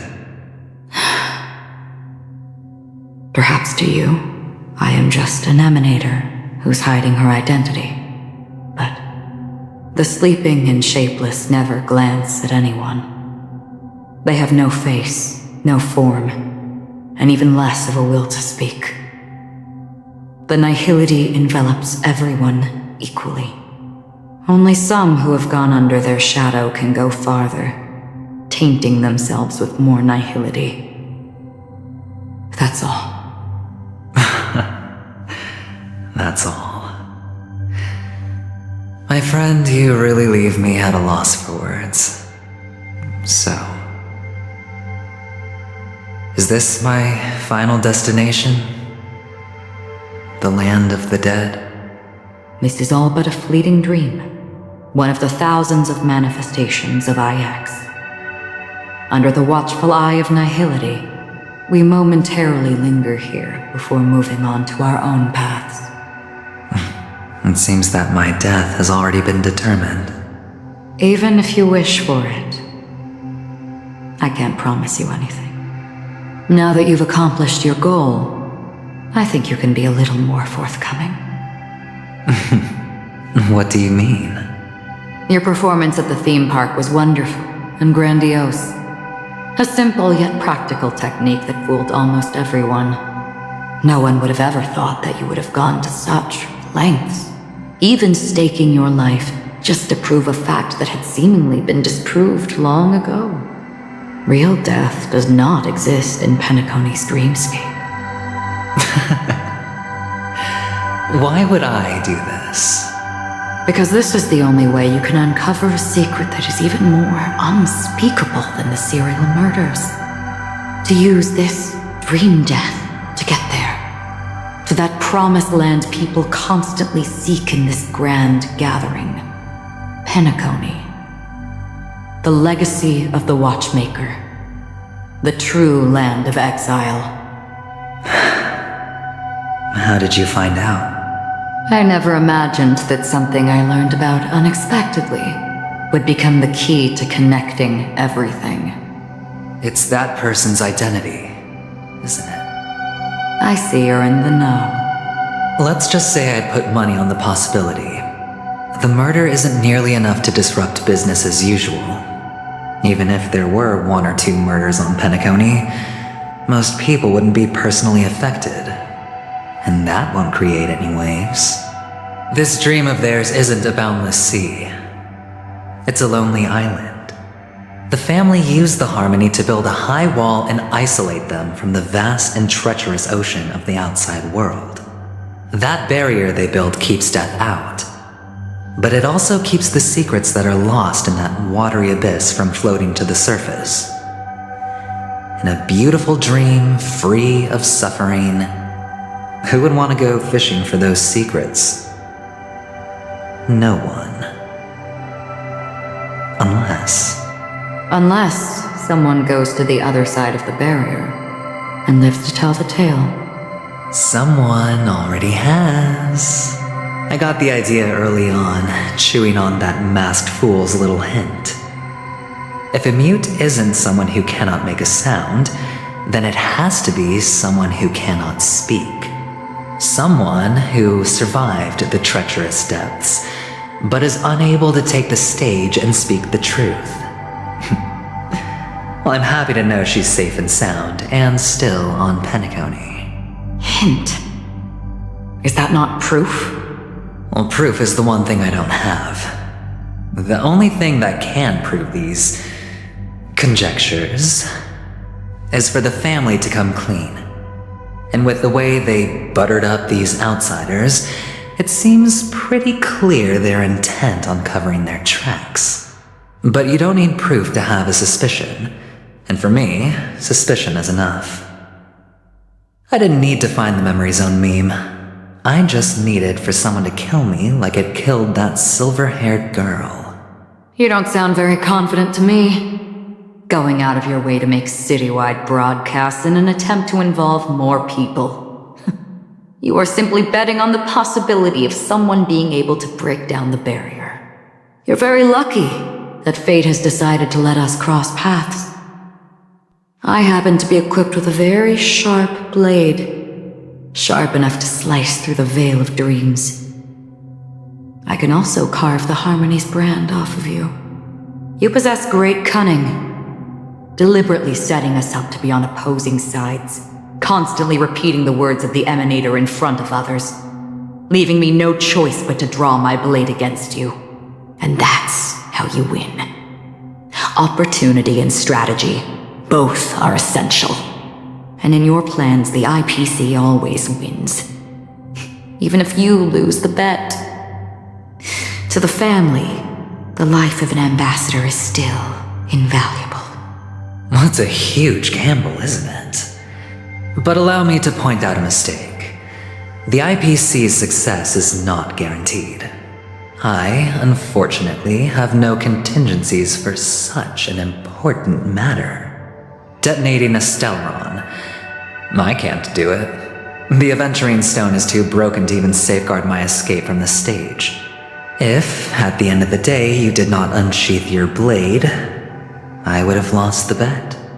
It is pointless to discuss what-ifs. You have won. Your prize is an entry ticket into that deep sea. And after this, whether you can return from the abyss is another gamble of yours. Have you never wavered? Wavered? Of course I have. But I can only bank on my own good fortune, because other than that, I have nothing. Wake up from this dream and go to where you should be. Your gamble is not over yet.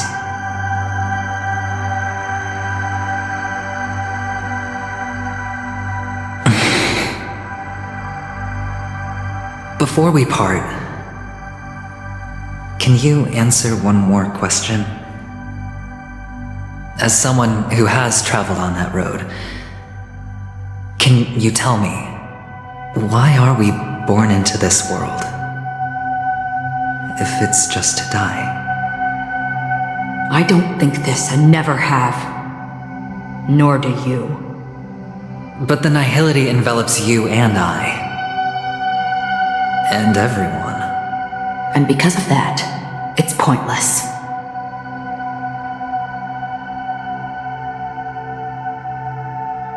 But it is still there. If the dice of fate are always weighted, then that is our destiny. Why, then, do we struggle against it? My answer might not be able to resolve your confusion, because it has been with you throughout your journey and is already a part of your life. But you said, sleep is the rehearsal of death. So why does life slumber? because we are not ready for the final rest. So you can definitely understand why we want to be prepared. Even if the ending has been predetermined, that's fine. There are countless things that humans cannot change. But before the end, there are many things that humans can do while on their journey. And because of this, the end will thus reveal a completely different meaning. Take a good look at your pocket. Your friend has already given you the answer. Good luck.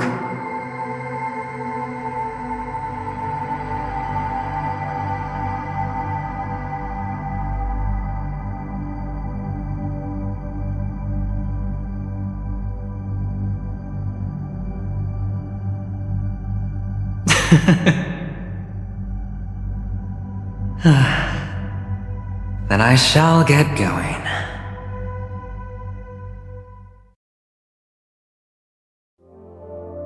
Mister? You're leaving? You ultimately chose to leave this dreamscape? Yes. Because they are not here. My papa, mama, and big sis. Then where are they? They are in a place where everyone will go. A very, very distant place. Then are you going to? I'll get there one day. But not now. There will come a day when the sky will drizzle, and I will hear the call of Gayatra Triclops, and know that it is time for me to go, and be reunited with my family. So, until that time comes, I should be preparing. Preparing? For what? Well, preparing to face them, Kakavasha, and to make them proud. I know you'll be able to do it. Good luck. Well, of course, for I am the child who received the blessing of Gayatra Triclops. But you still seem nervous.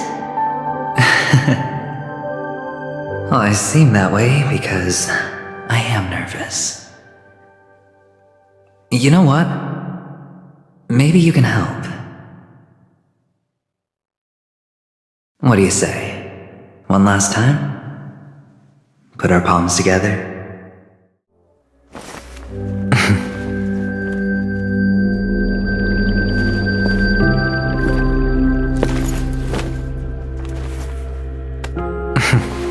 Are you going now? Yes.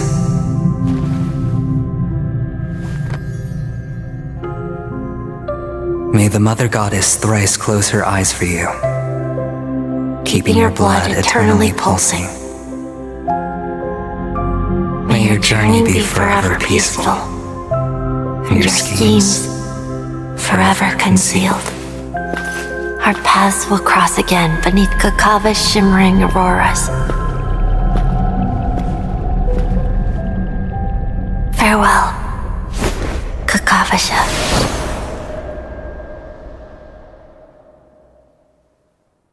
The light of the Aventurine Stone has disappeared. This only represents one outcome. He kept his promise and got what he wanted. As planned, your cornerstone has been successfully sent to the family's territory. Then, Let's fulfill our duty and start harvesting.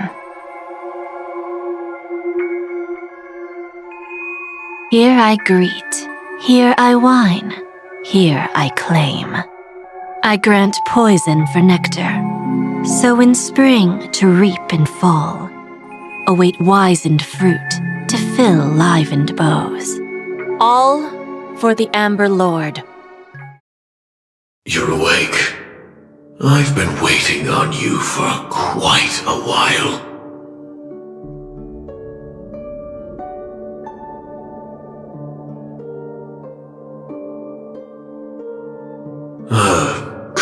Princess between dreams.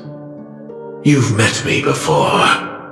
I'm Sam, a Stellaron hunter. I originally planned on showing up earlier to reveal some truths to you. But I encountered more roadblocks than expected. 11 times I've tried, but ended in failure. Before I knew it, this world and I became too intertwined, and it became too difficult to escape the constraints of the script. Elio is right. In this land of the dreams, you and I will reap unforgettable gains. I don't know people's hearts as well as he and Kafka do. Nor do I have a specialty like Silverwolf and Blade. Most of the things that I'm good at only apply to villains who need no mercy. So, there is only one method that I use. This is to show you.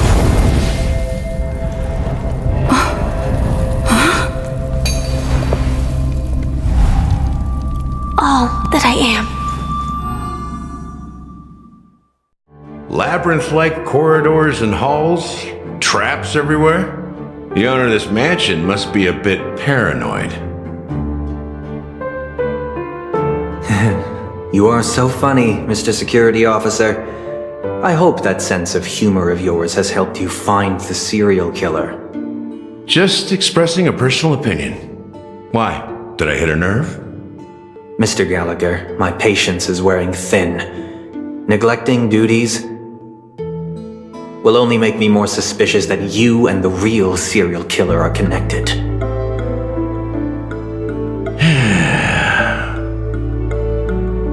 Scoundrel, punk, drunk, hooligan. I have heard this trash talk all too often. But I have never once thought that I'd be treated as an accomplice to a murderer. I take back what I said. Your problem isn't paranoia. You're just crazy, you know? Lunatic.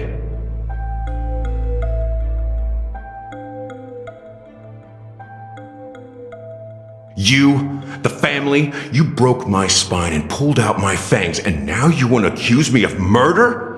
Ridiculous. Only idiots who've drunk too much Soul Glad will berate a stray dog in the streets. What exactly is making you say all this nonsense? You should be more concerned about the outworld visitors who are making a scene in the theme park than me. I don't need you to remind me. The moment that ambassador walked out the doors of the mansion, I knew what he was trying to do. My servants see everything. His little magic tricks may have fooled me, but no matter. I'm happy to see how things have turned out. Why do you think that I just let him go? And why do you think I emptied the theme park stage? Because my target from the beginning has always been you, Hound. The more noise he makes, the more opportunities I have to make you and your true master pay in blood. If I were really the murderer, why would you need to be so secretive? Ha! I forgot. You also have a difficult master to serve, telling you to ignore the murder case and focus solely on that Charmony festival. Isn't that right, my brother? Looks like your disguise has helped you successfully understand every facet of the family. Disguise? You must be blind to be accusing me of being a fake. Open your eyes, take a good look. Indeed, every part of you is real. The brown hair, soft and curly like Benny's. The orange eyes, which make me miss the gaze of Sir Whitaker. That odd scar, the mark of Wolsey. And the gray vest, tie, hound emblem, bottle, the bartending, and your role as a security officer. These are all true traits from all 52 loyal family members. When they are gathered, Countless tiny truths are woven together into a lie. You collected a small piece of each of them and claimed them for yourself. Then you invented this facade, a complete Gallagher. Tell me I'm wrong, minion of the Enigmata.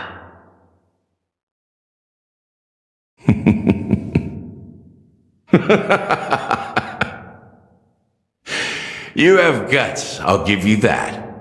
Not bad. I severely underestimated you.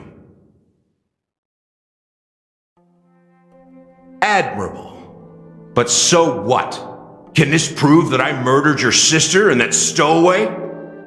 This proves that you and the Memory Zone meme death are linked. And that's enough. Listen up. I don't care how you did it. I only care about one thing. The answer to a question. You devil. You wretched, despicable dog. Why did you kill her?